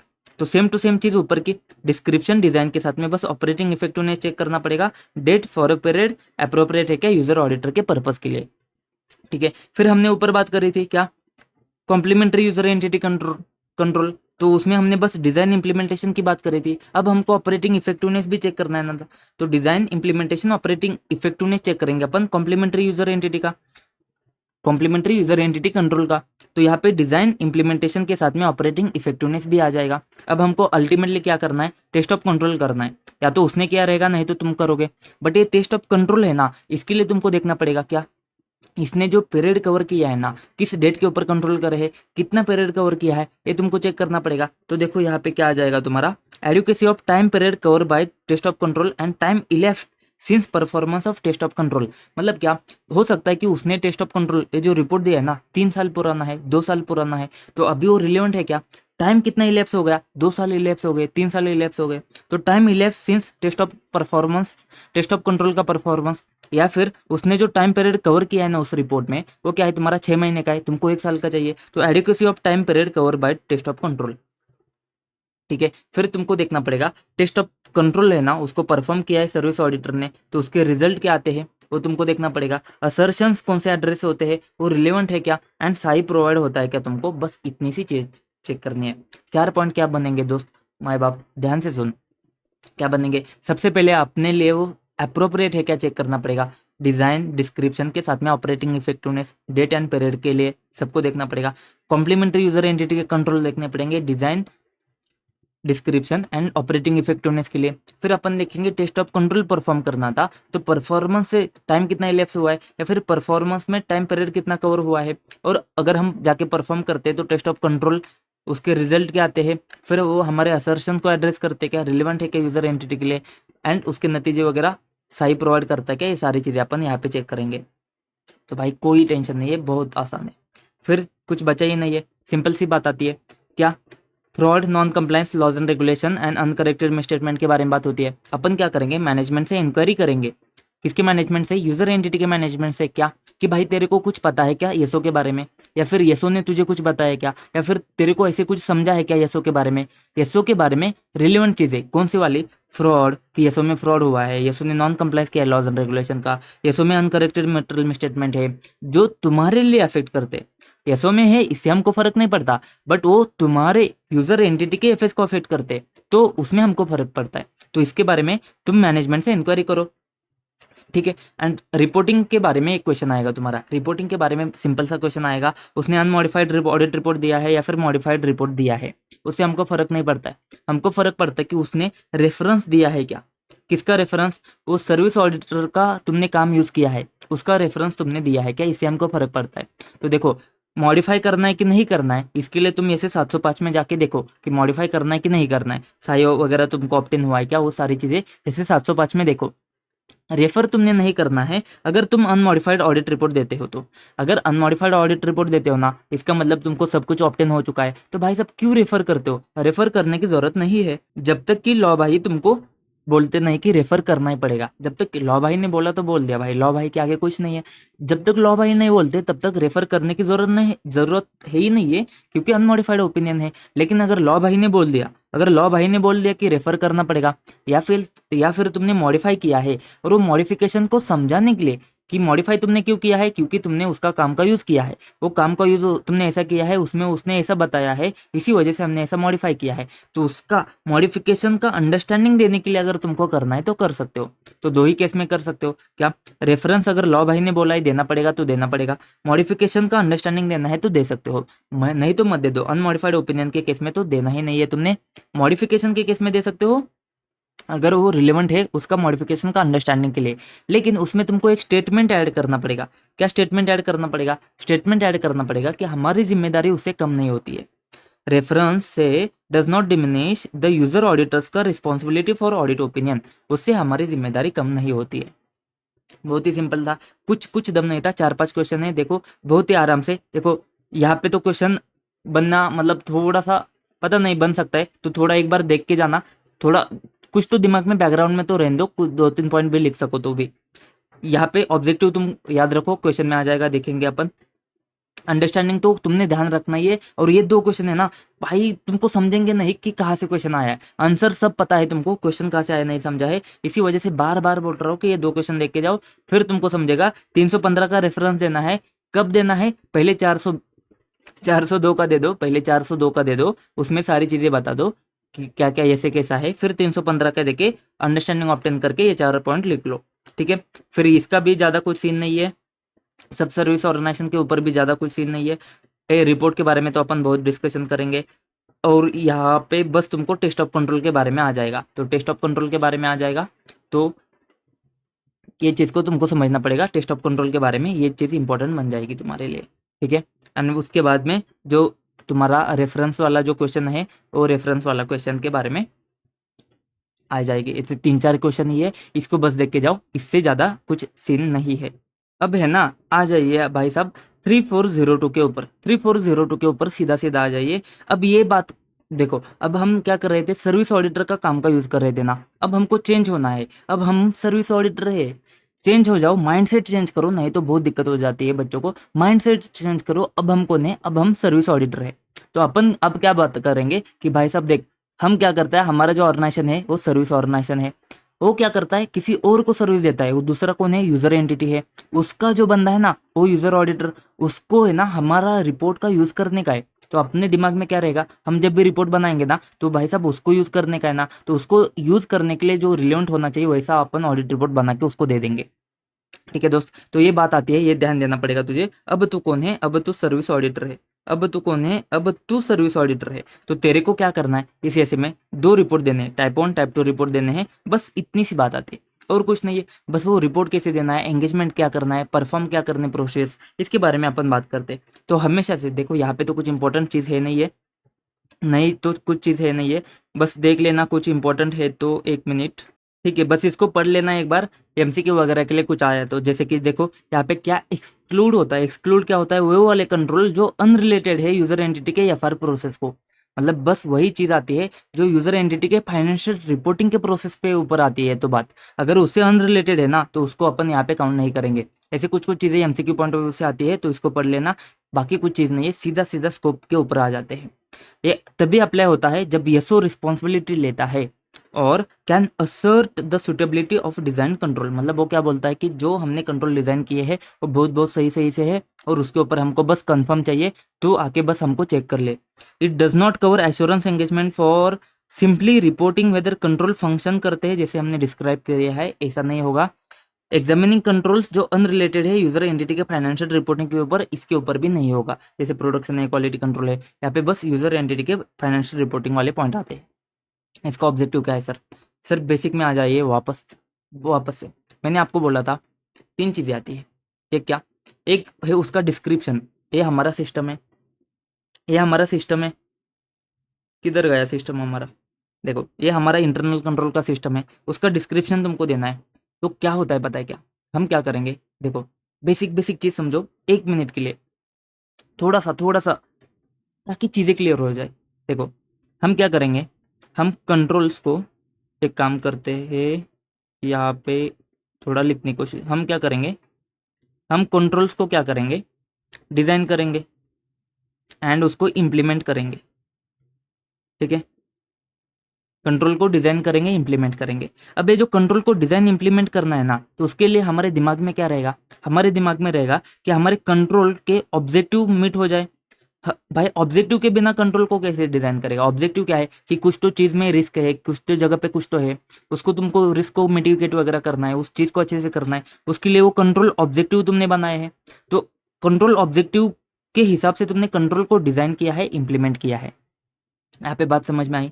फिर ये डिज़ाइन इम्प्लीमेंट किया है ना, जैसे जैसे तुमने डिज़ाइन इम्प्लीमेंट किया है ना, वैसे वैसे उसको ऑपरेट होना चाहिए, वो ऑपरेट करने चाहिए इफेक्टिवली। मतलब जिस तरीके से तुमने क्या किया है, उसको डिज़ाइन किया है, उस तरीके से वो ऑपरेट होने चाहिए, इफेक्टिवली ऑपरेट होने चाहिए, उसमें कुछ दिक्कत तो नहीं है ना, ये बात आती है। सिंपल सी बात है। तो एक है तुम्हारे पास में कंट्रोल ऑब्जेक्टिव, तुमने कंट्रोल डिज़ाइन किए, डिज़ाइन इंप्लीमेंट किए हैं, एंड वो बाद में तुमको ऑपरेशन देखना है, ऑपरेट करते के इफेक्टिवली। अब देखो इसका जो फॉर्मेशन है ना, तो ये सब है ना, ये तुम्हारा क्या है, ये सिस्टम है, ये सब तुम्हारा क्या है, सिस्टम है। कौन सा? इंटरनल कंट्रोल का सिस्टम है। अब है ना, एक सिस्टम का डिस्क्रिप्शन तुमने देना है। ठीक है, किधर गया वो, इधर से आ जाइए, अभी समझने की कोशिश करो। डिस्क्रिप्शन देना है तुमने तुम्हारे सिस्टम का डिस्क्रिप्शन देना है। क्या देना है? जो तुमने डिज़ाइन किया है एंड इम्प्लीमेंट किया है, जो तुमने सिस्टम को डिज़ाइन एंड इम्प्लीमेंट किया है, मतलब कंट्रोल को तुमने डिज़ाइन इम्प्लीमेंट किया है, वो जो तुमने डिज़ाइन इम्प्लीमेंट किया है एक्चुअल में, एंड जो तुम्हारा डिस्क्रिप्शन है, जो तुमने डिज़ाइन इम्प्लीमेंट एक्चुअल में किया है और जो तुमने लिख के दिया है ना, वो मैच होना चाहिए। मतलब देखो अभी तुमने यहाँ पे क्या किया, डिस्क्रिप्शन दे दिया। ठीक है, तुमने यहाँ पे डिस्क्रिप्शन दे दिया। डिस्क्रिप्शन मतलब क्या, यहाँ पे तुमने लिख के दे दिया कि हमारे पास में ऐसा ऐसा सिस्टम है, हमारे पास में ऐसे ऐसे कंट्रोल ऑब्जेक्टिव है, ऐसे ऐसे कंट्रोल को हमने डिज़ाइन इंप्लीमेंट किया है, ऐसे ऐसे हमने ऑपरेट इफेक्टिव किया है। तो जैसे जैसे तुमने डिज़ाइन एंड इम्प्लीमेंट किया है ना एक्चुअल में, एंड जो तुमने यहाँ पे लिखा है ना, ये दोनों मैच करना चाहिए। मैच करना चाहिए मतलब ये जो डिस्क्रिप्शन है ना, डिस्क्रिप्शन ये तुम्हारा क्या होना चाहिए, फेयरली प्रेजेंट होना चाहिए। फेयरली प्रेजेंट होना चाहिए मतलब जो एक्चुअल है वो तुम्हारा यहाँ पे पेपर के ऊपर आना चाहिए। मतलब क्या, फेयरली प्रेजेंट होना चाहिए। बात खत्म। तो सबसे पहला पॉइंट आता है कि तुम्हारा जो डिस्क्रिप्शन है ना, एसओ का description of its system, description of its system, एक वर्ड याद रखो, description of its system Fairlie present करता है सिस्टम जो एक्चुअल में डिजाइन है, जो एक्चुअल में इंप्लीमेंटेड है, उसको फेयरली प्रेजेंट करता है। फिर हम बात करेंगे जो कंट्रोल से जो रिलेट करते हैं किसको, कंट्रोल ऑब्जेक्टिव को, जो हमने स्टेट किया है। स्टेट कहाँ पे किया है, एसओ के डिस्क्रिप्शन ऑफ इस सिस्टम। ये जो डिस्क्रिप्शन है ना, इसमें हमने क्या किया है, इसमें हमने कंट्रोल ऑब्जेक्टिव बता दिए है। अब ये जो कंट्रोल ऑब्जेक्टिव हमने स्टेट किए हैं ना, इसके रिलेवेंट जो कंट्रोल है ना, उसका डिजाइन एंड इम्प्लीमेंटेशन। समझा क्या? जो एसओ का सिस्टम का डिस्क्रिप्शन है, उसमें हमने कंट्रोल ऑब्जेक्टिव को स्टेट किया है, इसके रिलेवेंट जो कंट्रोल आते हैं ना, उसका डिजाइन इम्प्लीमेंटेशन के बारे में बात हो रही है। तो सबसे पहले मैच होता है क्या, इसके लिए अपन बोलेंगे फेयरली प्रेजेंट किया है। फिर अपन बोलेंगे द कंट्रोल्स जो रिलेट करते कंट्रोल ऑब्जेक्टिव को ऑफ इट्स एसओ का system of description of its system were suitably designed. तो अपन क्या बोलेंगे, ये जो कंट्रोल है ना, एक कंट्रोल है ना, इसको सुटेबली डिजाइन यानी इंप्लीमेंट किया है। तो पहले पॉइंट में हमने बोला फेयरली प्रेजेंट किया है जो भी सिस्टम है। फिर अपन ने बोला एक कंट्रोल है ना, वो अच्छे से डिजाइन है, इंप्लीमेंटेड है, सुटेबली डिजाइन है, इंप्लीमेंटेड है। फिर अपन बोलेंगे यही कंट्रोल है ना, ये अच्छे से ऑपरेटिंग इफेक्टिवली है। तो 3 चीज़ है दोस्त, बहुत ज़्यादा टाइम दे रहा हूँ मुझे पता है, बट ये 3 चीज़ है, मैं चाहता हूँ कि सारी चीज़ें इधर ही क्लियर हो जाए। कंट्रोल है, पहले तो एसओ का सिस्टम है, फेयरली प्रेजेंट करता है, मतलब जो एक्चुअल में है, जो रियल है, वही चीज़ यहाँ पे आती है। कंट्रोल के ऑब्जेक्टिव, सेंटेंस कैसे फॉर्म करना है ना, ये दिक्कत आती है ना। सबसे पहले एसओ का system of its description Fairlie present करता है जो सिस्टम में एक्चुअली डिजाइन एंड इम्प्लीमेंटेड है एक्चुअल के हिसाब से। दूसरा सेंटेंस कैसे बनाओगे, देखो मैं भी बना रहा हूँ ना अभी यहाँ पे। कंट्रोल्स जो रिलेट करते हैं कंट्रोल ऑब्जेक्टिव को, जो हमने स्टेट किया है एसओ के सिस्टम ऑफ इट्स डिस्क्रिप्शन में, वो कंट्रोल्स क्या है, तुम्हारे सुटेबली डिजाइंड है। फिर अपन क्या बोलेंगे, वो अच्छे से ऑपरेटेड इफेक्टिवली है। मतलब क्या, वो जो कंट्रोल्स जो क्या है, जो रिलेट करते थे कंट्रोल ऑब्जेक्टिव को, वो कंट्रोल से ना वो ऑपरेटिंग इफेक्टिवली है। जो कंट्रोल ऑब्जेक्टिव हमने स्टेट किए थे एसओ के डिस्क्रिप्शन में, वो जो है ना वो क्या करते हैं, ऑपरेट करते हैं इफेक्टिवली। यही सेंटेंस है, सेंटेंस फॉर्मेशन याद रखो। कंट्रोल्स ऑपरेटेड इफेक्टिवली, जो कंट्रोल्स जो है ना ऊपर वाले, वो ऊपर वाले कंट्रोल्स वो operated effectively to provide reasonable assurance that control objective जो हमने स्टेट किया है एसओ के डिस्क्रिप्शन ऑफ इट सिस्टम में, उसको अचीव करने के लिए क्या है, कंट्रोल ऑपरेट करते हैं इफेक्टिवली। अब बस यार बात यहाँ पे दे दी है। टाइप 2 रिपोर्ट में स्पेसिफिक पीरियड आएगा, टाइप 1 में स्पेसिफिक डेट आएगा, सेम सेम। और जब ऑपरेटिंग इफेक्टिवनेस की बात आती है तो बस टाइप 2 रिपोर्ट आएगा, और टाइप 2 रिपोर्ट आएगा तो स्पेसिफिक पीरियड कवर हो जाएगा। बस इतनी सी बात आती है ना, उसके बाद में तुमको रिपोर्ट करना है। सर हर एंगेजमेंट में अपन क्या देखते हैं, एक्सेप्टेंस, परफॉर्मेंस एंड रिपोर्टिंग। इसमें एक्सेप्टेंस परफॉर्मेंस में बहुत ही हल्के वाले पॉइंट है, जैसे कि इथिकल रिक्वायरमेंट के साथ में तुमने बस इंडिपेंडेंस का ख्याल रखना है क्योंकि एश्योरेंस एंगेजमेंट है। एमएनटी कौन है, उसके साथ में सबसे पहले अप्रोप्रिएट लेवल ऑफ एमएनटी कौन है वो बात करो, उसके साथ में इंक्वायरी करो, उससे डब्ल्यूआर ले लो, कम्युनिकेट कर लो। एंड बट अप्रोप्रिएट पर्सन कौन है, बस इसका ध्यान दे दो। एक्सेप्टेंस में तुमको देखना है, देख भाई हमेशा तुम्हारा एफआरएफ आता है, बहुत कम जगह पे तुम्हारे पास में क्या आता है, क्राइटेरिया आता है। जैसे कि तुम्हारा प्रोफॉर्मा एंगेजमेंट है, समरी एफएस है, इसमें तुम्हारा क्राइटेरिया आता है, वैसे ही यहाँ पे भी तुम्हारा क्राइटेरिया आता है। तो सबसे पहले अपन देखेंगे कैपेबिलिटी एंड कॉम्पिटेंस। जैसे प्रोफॉर्मा में देखा था वैसे ही यहाँ पे भी हमको देखना पड़ेगा, हमने ऊपर भी देखा है जैसे 402 में, वहाँ पे हम कॉम्पिटेंस एंड कैपेबिलिटी चेक करते हैं। अगर सीए तो नहीं चेक करते, तो तुम इंश्योर करो कि तुम्हारे पास में नेसेसरी कैपेबिलिटी एंड कॉम्पिटेंस है। उसके बाद में क्राइटेरिया के हिसाब से तुमने सारी चीज़ें करी है क्या, उसको तुमको चेक करना पड़ेगा। और कंफर्म करो कि एंगेजमेंट के स्कोप में एसओ का system description are not limited, मतलब स्कोप लिमिटेड नहीं है, क्योंकि स्कोप लिमिटेड हो जाता है तो हो सकता है कि यूजर एंटिटी या फिर यूजर ऑडिटर को वो चीज़ क्या हो जाएगी, यूज़ करते नहीं आएगी। तो अगर यूज़ करते नहीं आएगी तो तू एंगेजमेंट में मत जा। तो सिंपल सी बात है कि स्कोप लिमिटेशन है क्या, ये चीज़ तुमको चेक करनी है। अगर उसने तुमको स्कोप को चेंज करने के लिए बोला है ना, तो तुम क्या करोगे, रीजनेबल जस्टिफिकेशन है क्या नहीं है, उसके बारे में चेक करोगे। फिर अपन क्या करेंगे, ये 2 पॉइंट साथ में देखेंगे। ये 2 पॉइंट क्या बात करते हैं, तुमको क्या देखना है, क्राइटेरिया सुटेबल है क्या एंड मटेरियलिटी के लिए देखना है। तो किस चीज़ के ऊपर देखोगे, सबसे पहले डिस्क्रिप्शन के ऊपर, फिर अपन क्या करेंगे, डिजाइन सुटेबिलिटी के ऊपर एंड इफेक्टिवनेस के ऊपर। तीनों जगह पे, डिस्क्रिप्शन के ऊपर, सुटेबिलिटी ऑफ डिजाइन के ऊपर एंड ऑपरेटिंग इफेक्टिवनेस के ऊपर। तीनों के तीनों पॉइंट सेम है। बस यहाँ पे तुमको समझना पड़ेगा क्राइटेरिया सुटेबल है कि नहीं है, ये तुमको कैसे समझना पड़ेगा, डिस्क्रिप्शन का डिजाइन प्रिपेयर करते समय। एंड मटेरियलिटी के लिए तुमको क्या देखना पड़ेगा, उसका फेयर प्रेजेंटेशन। बस वर्डिंग में चेंज है, नहीं तो तीनों पॉइंट सेम टू सेम है। फिर तुमको क्या समझना है, एसओ का system and internal audit function. तो एसओ को सिस्टम का अंडरस्टैंडिंग ले लो। इंटरनल ऑडिट फंक्शन के लिए तुमको क्या देखना है कि अगर उसके पास में इंटरनल ऑडिट फंक्शन है तो रिलेवेंट है क्या एंगेजमेंट के लिए, वो असेस करो। एंड तुम क्या उसके इंटरनल ऑडिटर के ऊपर, उसके काम के ऊपर रिलाई कर सकते हो क्या। देखो सर मॉड्यूल में इतना ही है बट प्रोनाउंसमेंट में बहुत ज़्यादा है, तो मैं तुमको एक सिंपल सी टेक्निक बता देता हूँ। जैसे हम as a statutory auditor internal auditor के काम का यूज़ करते हैं ना, वैसे ही तुम service as a service auditor internal auditor का यूज़ कर सकते हो। बस यही ध्यान देना। तो जो जो जैसे जैसे तुम्हारा स्टैट्यूटरी ऑडिटर के लिए होता है, जो जो चीज़ें तुम वहाँ पे चेक करते हो ना, वो सारी चीज़ें तुम यहाँ पे लिख के आओ। अगर क्वेश्चन आता है तो, अगर क्वेश्चन आता है तो भाई कुछ ना मार्क्स मिले, उससे अच्छा है कुछ तो मार्क्स मिले। तो जो जो तुमने वहाँ पे पढ़ा है, सर्विस ऑडिट स्टैट्यूटरी ऑडिटर कैसे यूज़ करता है इंटरनल ऑडिटर को, वैसे ही सारी चीज़ें यहाँ पे मेंशन करो कि भाई साहब सर्विस ऑडिटर भी वैसे ही यूज़ करेगा इंटरनल ऑडिटर को। बस और एक चीज़ ध्यान देना, तुमने क्या ध्यान देना है कि इसका जो सर्विस ऑडिटर का रिपोर्ट जाएगा ना, तो तुम उसमें बता दोगे कि इंटरनल ऑडिटर का कौन सा काम तुमने यूज़ किया है। बस एमसीक्यू पॉइंट ऑफ व्यू से बता देना, ध्यान देना कि तुम ऑडिट रिपोर्ट में बता दोगे कि इंटरनल ऑडिटर का कौन सा काम तुमने यूज़ किया है करके, ताकि यूज़र ऑडिटर को समझ में आना चाहिए कि इंटरनल ऑडिटर का काम तुमने यूज़ किया है करके। फिर तुमको क्या है, जो डिस्क्रिप्शन है, जो डिज़ाइन है, जो ऑपरेटिंग इफेक्टिवनेस है, उसके ऊपर साई ऑप्टेन करना है। तो कैसे करोगे, डिस्क्रिप्शन के लिए क्या करोगे, वो उसको ऑप्टेन करोगे, उसको पढ़ोगे और देखोगे कि वो फेयरली प्रेजेंट किया है क्या। जो एक्चुअल में है उसके साथ में मैच करता है क्या। डिजाइन के लिए तुमको क्या करना पड़ेगा, डिटरमाइन करना पड़ेगा पहले तो कंट्रोल कौन से है, जिसमें कंट्रोल ऑब्जेक्टिव तुम्हारे अचीव होते हैं, वो कंट्रोल कौन से है। फिर अपन देखेंगे वो सुटेबली डिजाइन की है क्या। ऑपरेटिंग इफेक्टिवनेस के लिए तुम क्या देखोगे, वो कंट्रोल है उसको तुम टेस्ट करोगे, क्योंकि तुमको टेस्ट ऑफ कंट्रोल करना है। कौन से कंट्रोल, वही ऊपर वाले जिसको तुमने बता दिया ना कि ऑब्जेक्टिव अचीव करने के लिए वो कंट्रोल है, वो कंट्रोल को ही तुम उठाओगे, उसको ही तुम टेस्ट करोगे और देखोगे ऑपरेटिंग इफेक्टिवनेस है कि नहीं है। बात खत्म। सब्सिक्वेंट इवेंट के लिए बस तुमने इंक्वायरी करनी है, बात खत्म। WR करते समय तुमने किन चीज का ध्यान देना है, बहुत ही सिंपल है। देख भाई, WR के लिए तुमको देखना है डिस्क्लोज किया है क्या कोई नॉन इंस्टेंसेस ऑफ क्या लॉज एंड रेगुलेशन का नॉन कंप्लायंस, फ्रॉड या फिर अनकरेक्टेड डेविएशन अगर आते हैं, वो उन्होंने तुमको सारे के सारे डिस्क्लोज करे हैं। जैसे कि हमेशा करते हैं ना, वो मैनेजमेंट जैसे हमेशा करता है ना, वैसे ही उनको अगर फ्रॉड पता है, उनको अगर नॉन कंप्लायंस पता है ना, तो उन्होंने हमको डिस्क्लोज किया है, ऐसा अपन WR लेंगे।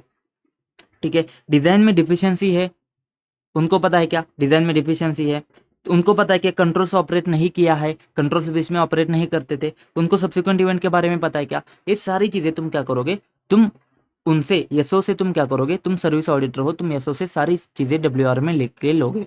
ठीक है। उसके साथ में सारी रिलेवेंट इन्फॉर्मेशन जो तुमने इनिशियली एग्री करी थी उनके साथ में, वो सारी रिलेवेंट इन्फॉर्मेशन, इसके बारे में अपन थोड़ा प्रोनाउंसमेंट में जाके देखते हैं। फिर रीअफर्म करो असर्शंस, ये सारी बातें आती है, इसमें कुछ तुमको ज़्यादा टेंशन नहीं है, बस ये चीज़ें तुम ध्यान दे दो। ठीक है। उसके बाद में टाइप 1 टाइप 2 रिपोर्ट, एक तो हमने बात करी थी डिस्क्रिप्शन के बारे में। ठीक है। तो डिस्क्रिप्शन के बारे में बात आती है, जैसे हमने ऊपर देखा डिस्क्रिप्शन, वो डिस्क्रिप्शन आएगा। उसके बाद में यहाँ पे देखो, ध्यान दे दो, रिटर्न असर्शन यसो का, यसो का रिटर्न असर्शन मतलब यसो असर्शन करके दे रहा है तुमको, क्या असर्शन करके दे रहा है कि डिस्क्रिप्शन जो है ना वो फेयरली प्रेजेंट करता है। यसो ने खुद ने बोल दिया कि देख भाई साहब, जो जो एक्चुअल में ऐसा ऐसा है वो ऐसा ऐसा मैंने आपको बता दिया, तो डिस्क्रिप्शन फेयरली प्रेजेंट करता है स्पेसिफाइड डेट के ऊपर। फिर कंट्रोल जो है ना वो सुटेबली डिजाइन किए है स्पेसिफिक डेट के ऊपर, तो सेम टू सेम चीज आती है, ये दो चीज तुमको देखनी पड़ेगी। ठीक है। वही टाइप 2 रिपोर्ट में डिस्क्रिप्शन भी जाएगा तुम्हारा। अब यहाँ पे तुम्हारा डिस्क्रिप्शन फेयरली प्रेजेंट करता है, कंट्रोल सुटेबली डिजाइन करते हैं, एंड ऑपरेटिंग इफेक्टिवनेस भी आ जाएगा। बस यहाँ पे तुम्हारा स्पेसिफिक पीरियड आ जाएगा, स्पेसिफाइड डेट की जगह पे क्या हो जाएगा, स्पेसिफाइड पीरियड हो जाएगा। सेम टू सेम बात आती है, एक बार हमने पढ़ा उसी को यूज करते जा रहे। फिर सर्विस ऑडिटर का एश्योरेंस जाएगा, क्या रीजनेबल एश्योरेंस, ऊपर जो मेंशन किया है उसके ऊपर, एंड दूसरे केस में भी रीजनेबल एश्योरेंस जो यहाँ पे मेंशन किया है उसके ऊपर, और साथ में टेस्ट ऑफ कंट्रोल जाता है एंड उसका रिजल्ट जाता है। तो अल्टीमेटली अब यहाँ पे क्वेश्चन बनता है कि सर अगर रिपोर्ट के ऊपर क्वेश्चन आता है तो यहाँ से लिखना है कि ऊपर से लिखना है।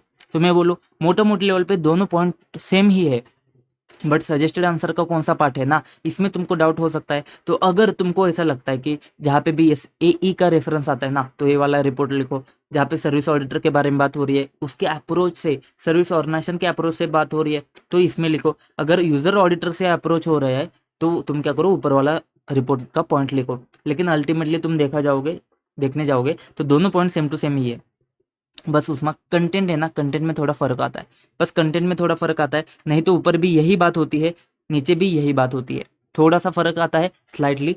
तो डिस्क्रिप्शन वो सारी चीज़ें तो बस कोई नहीं, दोनों लिख लो, कोई फर्क नहीं पड़ता है, दोनों में से कोई भी लिखो। फिर बात आती है डॉक्यूमेंटेशन के बारे में। डॉक्यूमेंटेशन जैसे हमने 2400 में देखा था या फिर 230 में देखा था, वही डॉक्यूमेंटेशन होता है। जैसे कि कोई और ऑडिटर है, वो ऑडिटर अगर आता है तो तुम्हारे डॉक्यूमेंटेशन देख के उसको समझ में आना चाहिए कि तुम्हारा अंडरस्टैंड होना चाहिए कि तुमने क्या क्या प्रोसेस परफॉर्म किए थे, प्रोसीजर जो परफॉर्म किए थे उसका नेचर, टाइमिंग, एक्सटेंट क्या था, लीगल एंड रेगुलेटरी रिक्वायरमेंट को तुमने कंप्लाई किया है क्या, प्रोसीजर्स के रिजल्ट क्या आते हैं, एविडेंस क्या ऑब्टेन हुआ है, सिग्निफिकेंट मैटर के ऊपर कंक्लूजन, सिग्निफिकेंट प्रोफेशनल जजमेंट के ऊपर कंक्लूजन तुम्हारे पास में। उसके बाद में मैंने आपको बताया था रिव्यू वगैरह होता है, तो रिव्यू किसने किया है उसका डेट, रिव्यू किसने किया है उसका डेट, ये भी तुम यहाँ पे छाप सकते हो।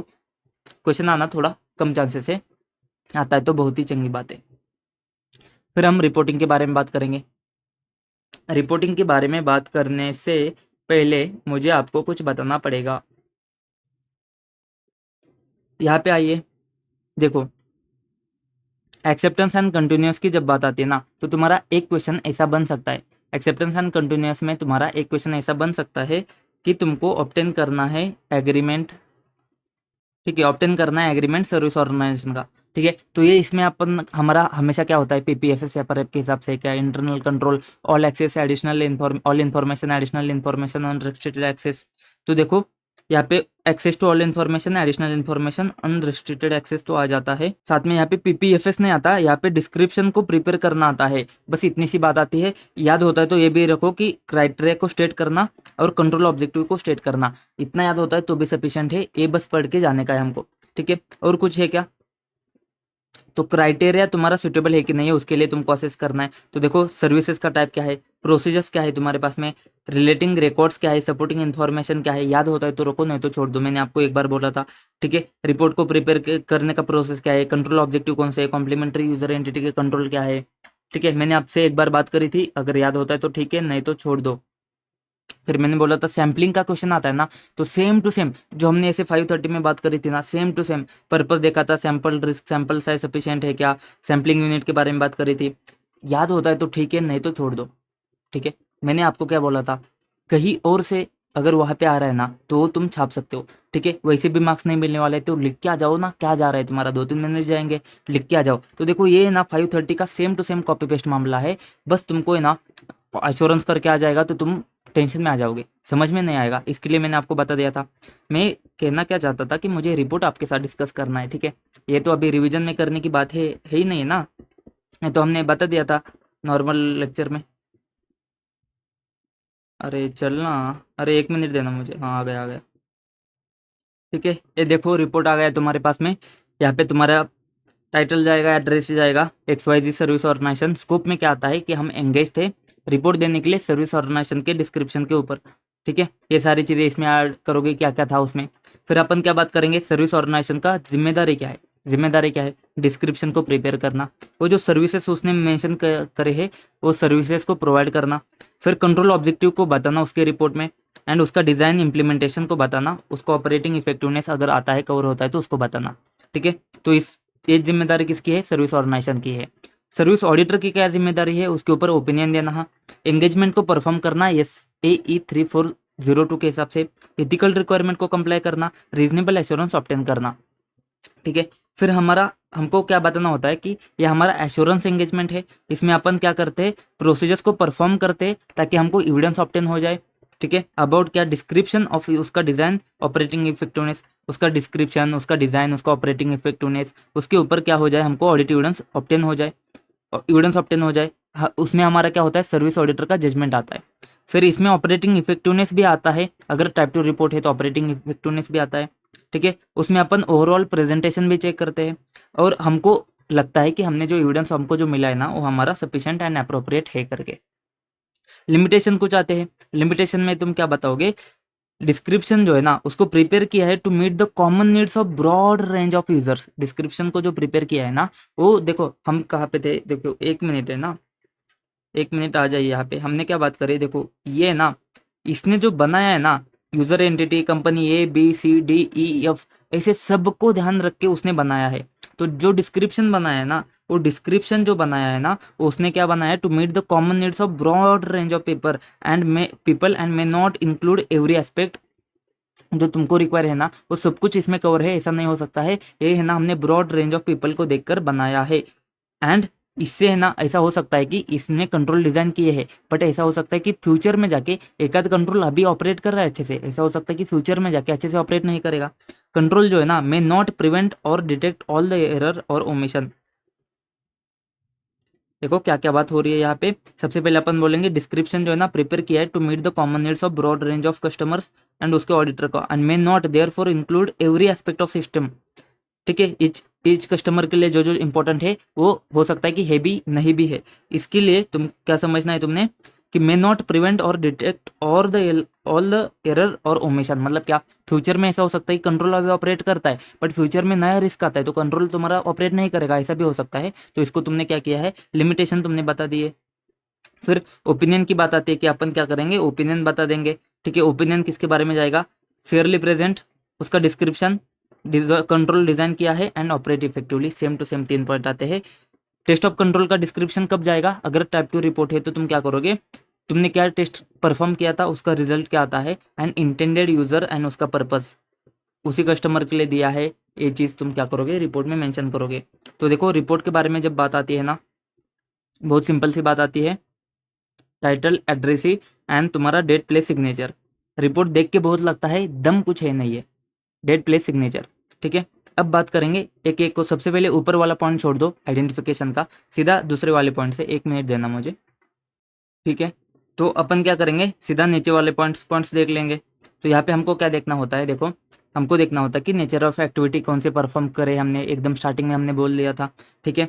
Intended only for the user entity and उसका ऑडिटर का रिपोर्ट है, तो जो आखिरी वाला सेंटेंस हमने इंटेंडेड यूजर उसके बारे में बात करी थी। फिर हम देखेंगे कि एसओ का जिम्मेदारी क्या है, उसको डिस्क्रिप्शन को प्रिपेयर करना है, उसको क्या करना है, उसको एसओ का डिस्क्रिप्शन में जो सर्विस देता है उस सर्विस को प्रोवाइड करना है, कंट्रोल ऑब्जेक्टिव को डिस्क्रिप्शन में बताना है, डिजाइन इंप्लीमेंटेशन बताना है, अगर स्कोप में कवर होता है तो उसको क्या करना है, ऑपरेटिंग इफेक्टिवनेस भी बताना है, ठीक है। सर्विस ऑडिटर का जिम्मेदारी क्या है, उसको ओपिनियन को एक्सप्रेस करना है। ऐसे ही 3402 के हिसाब से क्या करना है, उसको एंगेजमेंट को परफॉर्म करना है, इथिकल कंप्लायंस करना है, रीजनेबल एश्योरेंस ऑब्टेन करना है। सर्विस ऑडिटर के प्रोसेस में तुम्हारा स्टेटमेंट जाएगा कि एविडेंस जो ऑब्टेन किया है ना वो तुम्हारा सफिशिएंट है, अप्रोप्रिएट है, अगर अनमॉडिफाइड ओपिनियन है तो तुम्हारा। इसमें तुम्हारा टाइप 1 रिपोर्ट अगर जाता है ना, टाइप 2 जाता है तो अपन क्या बात करते हैं कि हमारा कंट्रोल इफेक्टिवनेस के ऊपर भी हमने क्या किया है, प्रोसेस परफॉर्म किए हैं। लेकिन टाइप 1 जाता है ना, तुम स्पेसिफिकली मेंशन करो कि इसमें कंट्रोल इफेक्टिवनेस कवर नहीं होता है, उसके ऊपर हमने प्रोसेस परफॉर्म नहीं करे हैं। लिमिटेशन के बारे में हमने बात करी थी, जैसे अगर फ्यूचर में एक कंट्रोल है ना, अभी अभी वर्कआउट हो रहे हैं, बट ऐसा हो सकता है कि फ्यूचर में एक कंट्रोल तुम्हारे अच्छे से ऑपरेट नहीं करेंगे, ऐसा भी हो सकता है। इसको बस तुम क्या करो, बता दो। ये टाइप 2 रिपोर्ट के केस में हो सकता है, ठीक है। एंड सर्विस ऑडिटर के ओपिनियन में तुम्हारे क्या आ जाते हैं, वही वही चीज़ है क्या, टाइप 1 रिपोर्ट के केस में डिस्क्रिप्शन फेयरली प्रेजेंट किया है क्या, एंड सुटेबली डिजाइन किया है क्या कंट्रोल को, ठीक है। और जो तुम्हारे पास में टाइप 2 रिपोर्ट आता है उसमें डिस्क्रिप्शन फेयरली प्रेजेंट किया है क्या, कंट्रोल सुटेबली डिजाइन किया है क्या, एंड कंट्रोल ऑपरेट करते के इफेक्टिवली, इसके ऊपर तुम्हारा क्या जाएगा, ओपिनियन जाता है, ठीक है। बात खत्म, इतना बड़ा था, खत्म हो गया, कुछ है ही नहीं है दम। तो दम किधर है, दम है इधर आइडेंटिफिकेशन में, दम है सबसे ऊपर आइडेंटिफिकेशन में। यहाँ पे तुमको समझना पड़ेगा एक एक अच्छी सी बात। एक तो डिस्क्रिप्शन के बारे में, उसका सिस्टम, एसओ का सिस्टम, डिस्क्रिप्शन, अभी इसके बारे में मैंने आपको बहुत अच्छे से बता दिया। एसओ का डिस्क्रिप्शन, एसओ का असर्शन, एंड जो मैटर है टाइप 2 रिपोर्ट के लिए या फिर टाइप 1 रिपोर्ट के लिए, उसको तुमको आइडेंटिफाई करना पड़ेगा कि ये डिस्क्रिप्शन है, ये असर्शन है, ये एसओ ने असर्शन दिए थे। देखो दो, देखो ऊपर हमने क्या बात करी है, उसका डिस्क्रिप्शन एंड एसओ का असर्शन, ठीक है। ये दो चीज तुम क्या करोगे, यहाँ पे आइडेंटिफाई करके चलोगे, बात खत्म, ठीक है। फिर अगर तुम्हारे पास में 100 आइटम आते हैं बट तुम क्या करते हो, 90 के ऊपर ही कमेंट करते हो, तो 10 के ऊपर कमेंट नहीं किया तुमने, तो तुम क्या बताओगे, ऐसा कौन सा एरिया है, ऐसे कौन से पार्ट है एसओ के डिस्क्रिप्शन के, डिस्क्रिप्शन में बहुत सारी चीजें हैं, तो ऐसे कौन से पार्ट है जो तुम्हारे ओपिनियन में कवर नहीं होते हैं, इसको तुम बताओ। फिर है ना, कभी कभी तुमको कॉम्प्लीमेंट्री यूजर एंटिटी कंट्रोल के बिना कुछ नहीं कर सकते हो, तो उस केस में तुम क्या करोगे, तुम बता दोगे कि कॉम्प्लीमेंट्री यूजर एंटिटी कंट्रोल को हमने चेक नहीं किया है, वो तुम्हारी जिम्मेदारी है, वो तुम चेक करो, लेकिन तुमको चेक करना ही पड़ेगा, क्योंकि यहाँ पे सर्विस ऑर्गेनाइजेशन का इतना कुछ काम है नहीं है, कॉम्प्लीमेंट्री यूजर एंटिटी कंट्रोल तुमको चेक करने पड़ेंगे। देखो सेंटेंस क्या बनाना है, if the description refers to the need for complementary user entity control, अगर डिस्क्रिप्शन में ऐसा लिखा है कि तुमको कॉम्प्लीमेंट्री यूजर एंटिटी कंट्रोल चाहिए तो तुमको चाहिए, तो स्टेटमेंट ऐड करो कि service auditor has not evaluated the suitability of design और operating effectiveness of complementary user entity control, तो उसको हमने चेक नहीं किया है, एक सेंटेंस ऐड करो। And that the control objective जो स्टेट किया है एसओ के डिस्क्रिप्शन में, वो तभी अचीव होंगे जब complementary user entity control suitably design किए हैं या फिर ऑपरेट करते effectively along with the SO के कंट्रोल, तभी क्या हो जाएगा, तभी तुम्हारा अच्छे से वर्कआउट हो जाएगा। If services are perform by the sub service organisation, nature of activities perform by the sub service organisation as described in SO's description of its system, मतलब हमने क्या एसएसओ के बारे में बात करी थी ना, तो अगर सर्विसेज सब सर्विस ऑर्गेनाइजेशन ने परफॉर्म किए हैं तो उसका नेचर ऑफ एक्टिविटीज क्या था वो तो तुमको बताना पड़ेगा। कंट्रोल आते हैं नहीं आते हैं वो दूसरी बात है, बेसिक तो तुमको बताना पड़ेगा, फंक्शन क्या है, उसका एक्टिविटी का नेचर क्या है वो तो तुमको बताना पड़ेगा, बस यही चीज़ आती है और कुछ नहीं है। तो बस ये वाला पॉइंट इंपॉर्टेंट है। और कौन सा है, एसओ का रिस्पॉन्सिबिलिटी एक कुछ दम नहीं है उसमें, छोड़ सकते हो, ये वाला तो तुम्हारा तो रट चुका है, इसमें तो कोई दिक्कत है नहीं है।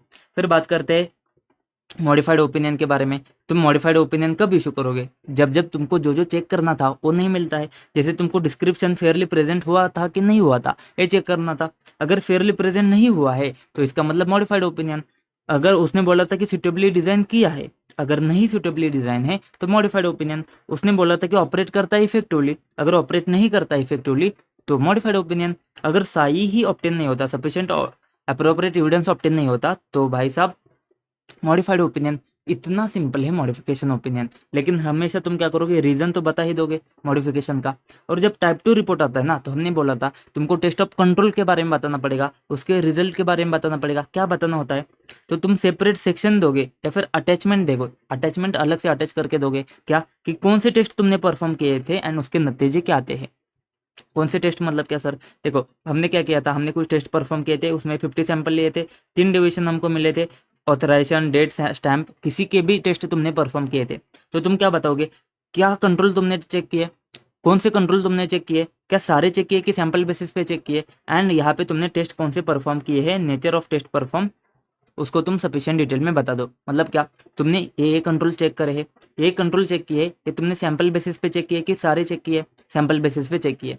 तो हमने फॉर एग्जांपल हमने क्या किया है, हमने एम्प्लॉय कॉस्ट के ऊपर के बस पीएफ के जो रिलेवेंट कंट्रोल है ना, प्रोफेशनल पीएफ पीटी के या फिर फॉर एग्जांपल तुम्हारे पास में टीडीएस के ले लेते, ठीक है। तो सैलरी के ऊपर टीडीएस के ऊपर के कंट्रोल जो है ना, उसको हमने चेक किया है, उसमें हमने इतना इतना सैंपल बेसिस पे चेक किया है, उसमें हमने क्या क्या चेक किया है, क्या कैसे कैसे कंट्रोल को टेस्ट किया है ना, ये सारी चीज़ बताओगे। कंट्रोल कौन से चेक किए है, क्या चेक किया है एंड उसका नेचर क्या था, ये सारी चीज़ें तुम बता दोगे।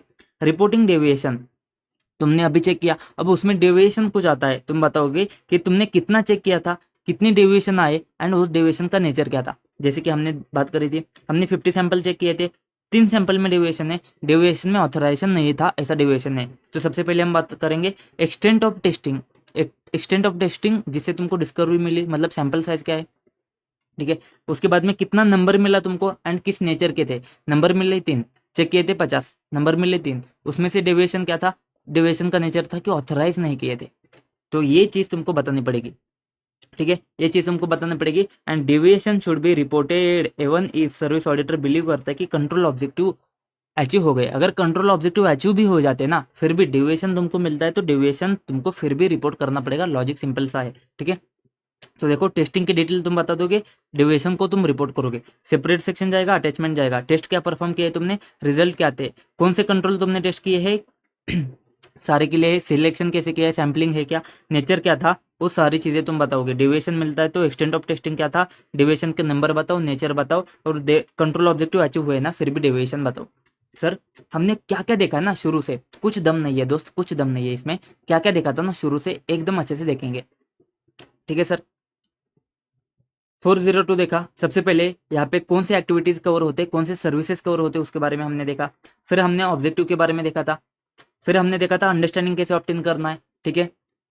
सिमरन सिमरन का अंडरस्टैंडिंग ऑप्टेन किया था हमने। फिर अपन ने बात करी थी कि अगर यूजर एंटिटी से अंडरस्टैंडिंग ऑप्टेन नहीं होता तो सर्विस ऑर्गेनाइजेशन से कैसे करेंगे, सब सर्विस ऑर्गेनाइजेशन के बारे में देखा था।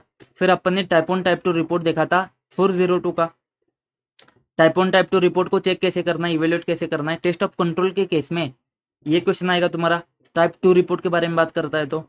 फिर रिपोर्टिंग, रिपोर्टिंग में रेफरेंस देना है क्या तुमको, इसके बारे में बात करी थी। फिर 3402 में अपन ने बात करी थी ऑब्जेक्टिव्स, सबसे इंपॉर्टेंट ऑब्जेक्टिव हर जगह पे यूज होंगे।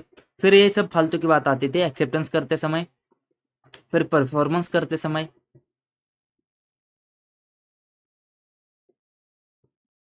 फिर WR के बारे में हमने जाना था, WR के बारे में। एंड उसके बाद में अपन ने देखे type 1 and type 2 report. Type 1 type 2 report में हमने डिस्क्रिप्शन देखा, असर्शन देखे, एंड उसके बाद में सर्विस ऑडिटर का उसके ऊपर का एश्योरेंस रिपोर्ट देखा। फिर अपन ने देखे डॉक्यूमेंटेशन एंड हमने अभी देखा रिपोर्टिंग। रिपोर्टिंग के बाद में हमने मॉडिफिकेशन देखा, और मॉडिफिकेशन के बाद में अपन ने क्या देखा कि टेस्ट ऑफ कंट्रोल में तुम कैसे बता दोगे टाइप 2 रिपोर्ट में। अब अपन क्या करते, फटाफट क्वेश्चन कवर करने की कोशिश करते। क्वेश्चन में कुछ दम तो है नहीं है ज़्यादा, ऐसा वाला क्वेश्चन आएगा जिसमें आउटसोर्स किया है पेरोल प्रोसेसिंग वगैरह, तो तुमको देखना पड़ेगा। देखो यहाँ पे ऑपरेटिंग इफेक्टिवनेस आता है ना, तो ऑपरेटिंग इफेक्टिवनेस आता है तो तुमको टाइप 2 रिपोर्ट लेना पड़ेगा। अब यहाँ पे जो ऑप्शन जो क्वेश्चन बना है ना, वो ऐसे 402 के हिसाब से बनाया है, उसके नज़र से बनाया है, क्योंकि ऑडिटर ऑफ स्टार लिमिटेड है, उसने आउटसोर्स किया है। मतलब ये जो है ना यूजर एंटिटी है, तो यूजर एंटिटी का ऑडिटर कौन रहेगा, यूजर ऑडिटर रहेगा। तो यूजर ऑडिटर का अप्रोच कहाँ से आएगा, 402 से आएगा। तो यहाँ पे देखो, why the auditor of star limited require assurance report, from auditor of little solution, क्योंकि भाई साहब उसको कंट्रोल देखने हैं ना। एंड ये एंगेजमेंट कौन सा होगा, क्वालिटी कंट्रोल स्टैंडर्ड, उसका रिस्पॉन्सिबिलिटी क्या बात करते हैं उसके बारे में बात होती है। तो इसका अप्रोच कौन सा है, ऐसे 402 का अप्रोच है। तो उसमें ऑब्जेक्टिव क्या होते हैं हमारे, नेचर एंड सिग्निफिकेंट सर्विसेज का डिजाइन उसका, एंड ऐसे 402 कॉस्ट करता है रिस्पॉन्सिबिलिटी ऑन यूजर ऑडिटर। ठीक है, उसके बाद में दूसरा पॉइंट बोलता है कि रिपोर्ट कौन सा जाएगा, तो ऑपरेटिंग इफेक्टिवनेस है तो टाइप 2 रिपोर्ट जाएगा, तो टाइप 2 रिपोर्ट जाएगा क्योंकि ऑपरेटिंग इफेक्टिवनेस है। फिर तीसरा क्वेश्चन बात करता है कि मैटर कौन से है, on which opinion is to be provided by the auditor, ऐसे मैटर कौन से है, तो फेयरली प्रेजेंट करता है, सुटेबली डिजाइन है, ऑपरेटिंग इफेक्टिवली, इतना सिंपल है। ठीक है, फिर इसमें तो कुछ दम नहीं था। ठीक है, तो यहाँ पे क्या है, यहाँ पे देखो एक क्लाउड बेस का सर्विस वगैरह है ना, वो तुम्हारा क्या है, सर्विस ऑर्गेनाइजेशन है, और उसने तुमको एंगेज किया है और वो तुमको रिपोर्ट देना है, तो तुमको रिपोर्ट देना पड़ेगा। तो यहाँ पे जाके देखो बेसिक बेसिक चीज़ की कौन सा एंगेजमेंट है, रिपोर्ट दे सकते हो क्या, ऐसे 3402 में। ठीक है, टू अल्टरनेटिव मेथड है, तो कौन से मेथड है तुम्हारे पास में, inclusive and carve out method है। ठीक है, अगर ऐड होता है तो इंक्लूसिव, अगर एक्सक्लूड होता है तो तुम्हारा कार्व आउट मेथड। ठीक है, सिंपल सी बात है। तो दोनों केस में इधर तुम्हारा ऐड हो जाए नहीं हो जाए फर्क नहीं पड़ता, description of function and nature of processing तो तुम्हारा जाना ही जाना है। ठीक है, अगर एक्सक्लूड है ना, मतलब कार्व आउट मेथड है ना, तो उस केस में तुम्हारा क्या हो जाएगा, ऐसे 402 सब सर्विस ऑर्गेनाइजेशन के ऊपर लगेगा, इसके बारे में मैंने बात करी थी। और यहाँ पे जो पॉइंट आते हैं ना, वो कौन से पॉइंट है, सिमरन के पॉइंट है, तो ये सिमरन के पॉइंट भी तुम यहाँ पे लिख सकते हो। ठीक है, और 1 मिनट देना, और कुछ क्वेश्चन है तो देखता हूँ। ये देखो आईसीआई मॉडल के नए क्वेश्चन में से तुम्हारे पास में एक क्वेश्चन आ जाता है, जिसमें मैंने तुमको बताया था nature and extent of activity के बारे में पूछ रहा है तुमको, तो क्या आ जाएगा तुम्हारा, अंडरस्टैंडिंग वाला आ जाएगा। तो 402 के बारे में लिखो, उसके बाद में 315 लिखना है, उसके बाद में सिमरन के 4 पॉइंट लिख दो, और मैंने ये भी बोला था इस स्टेप तुम ऐड कर दो, एक सेंटेंस ऐड कर दो, बात खत्म। ठीक है, और एक क्वेश्चन आता है यहाँ पे देखो, ऑपरेटिंग इफेक्टिवनेस के बारे में पूछ रहा है, तुमको क्या चेक करना है, उसको कंट्रोल्स चेक करना है, तो टेस्ट ऑफ कंट्रोल वाला। तो टेस्ट ऑफ कंट्रोल में मैंने बोला था नीचे के 4 पॉइंट इंपॉर्टेंट है, कौन से 4 पॉइंट सर, किधर गए सर, कौन से 4 पॉइंट, ये टेस्ट ऑफ कंट्रोल इंपॉर्टेंट है, मैंने बोला था ये वाला क्वेश्चन आएगा। तो ये वाला क्वेश्चन, इसी का क्वेश्चन देखो कैसे बनता है, ये तुमको ध्यान रखना पड़ेगा, ऐसे क्वेश्चन बनेगा। इसको तुम देखो, ये वाला क्वेश्चन है, ये क्वेश्चन ऐसा बनेगा, तो इसको तुमको कैसे लिखना है, देखो ऑपरेटिंग इफेक्टिवनेस है तो टाइप 2 एश्योरेंस रिपोर्ट तुमको लेना पड़ेगा, ये सारी चीजें लिखो। फिर तुमको क्या करना है, वो 4 पॉइंट लिखने हैं, कौन से, डिस्क्रिप्शन डिजाइन के साथ में ऑपरेटिंग इफेक्टिवनेस चेक करना पड़ेगा कि वो तुम्हारे लिए अप्रोप्रिएट है क्या यूजर के पर्पज के लिए। फिर कॉम्प्लीमेंट्री यूजर कंट्रोल के साथ में तुमको क्या देखना है, ऑपरेटिंग इफेक्टिवनेस।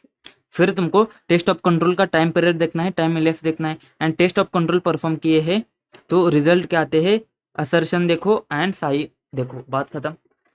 तो दोस्त हो गया हमारा, यहाँ पे दोनों स्टैंडर्ड हमारे यहाँ पे खत्म हो जाते हैं। ध्यान देना है कि हमेशा सोचना क्या है, कंफ्यूजन के लिए तुमने हमेशा देखना है कि जब तुम ऐसे 402 में होते हो ना, तो यूजर ऑडिटर के रोल में आ जाओ, वहाँ पे तुम्हारे पास में यूजर एंटिटी है, तो क्वेश्चन किसके अप्रोच से पूछा है वो तुमको देखना पड़ेगा। जब 3402 में जाते हो ना, तो तुम रोल में आ जाओ कि तुम सर्विस ऑडिटर हो, तुम्हारा एंटिटी सर्विस ऑर्गेनाइजेशन है, और जो दूसरा वाला जो है ना वो यूजर ऑडिटर है। तो ये रोल को अगर चेंज करोगे तो क्वेश्चन ईजी जाएगा। ठीक है दोस्त, और एक चीज़ मैंने बोला था इंटरनल ऑडिटर के बारे में, एमसीक्यू के लिए ध्यान देना है कि इंटरनल ऑडिटर का सर्विस ऑडिटर काम यूज़ कर सकता है, चीज़ सेम टू सेम एप्लीकेबल हो जाएगी, पॉइंट भी सारे वैसे कि तुम लिख सकते हो, अगर मार्क्स मिलते तो बहुत बढ़िया बात है। और चीज़ आती है तुम्हारे रिपोर्ट में, तुम ऐड करके चलोगे कि तुमने उसका काम का यूज़ किया है करके। ठीक है, और कुछ नहीं, बस इतने से पॉइंट देख के जाओ, इतने क्वेश्चन करके जाओ, मोर देन इनफ है। मिलते हैं नेक्स्ट वीडियो में, तब तक के लिए जय हिंद।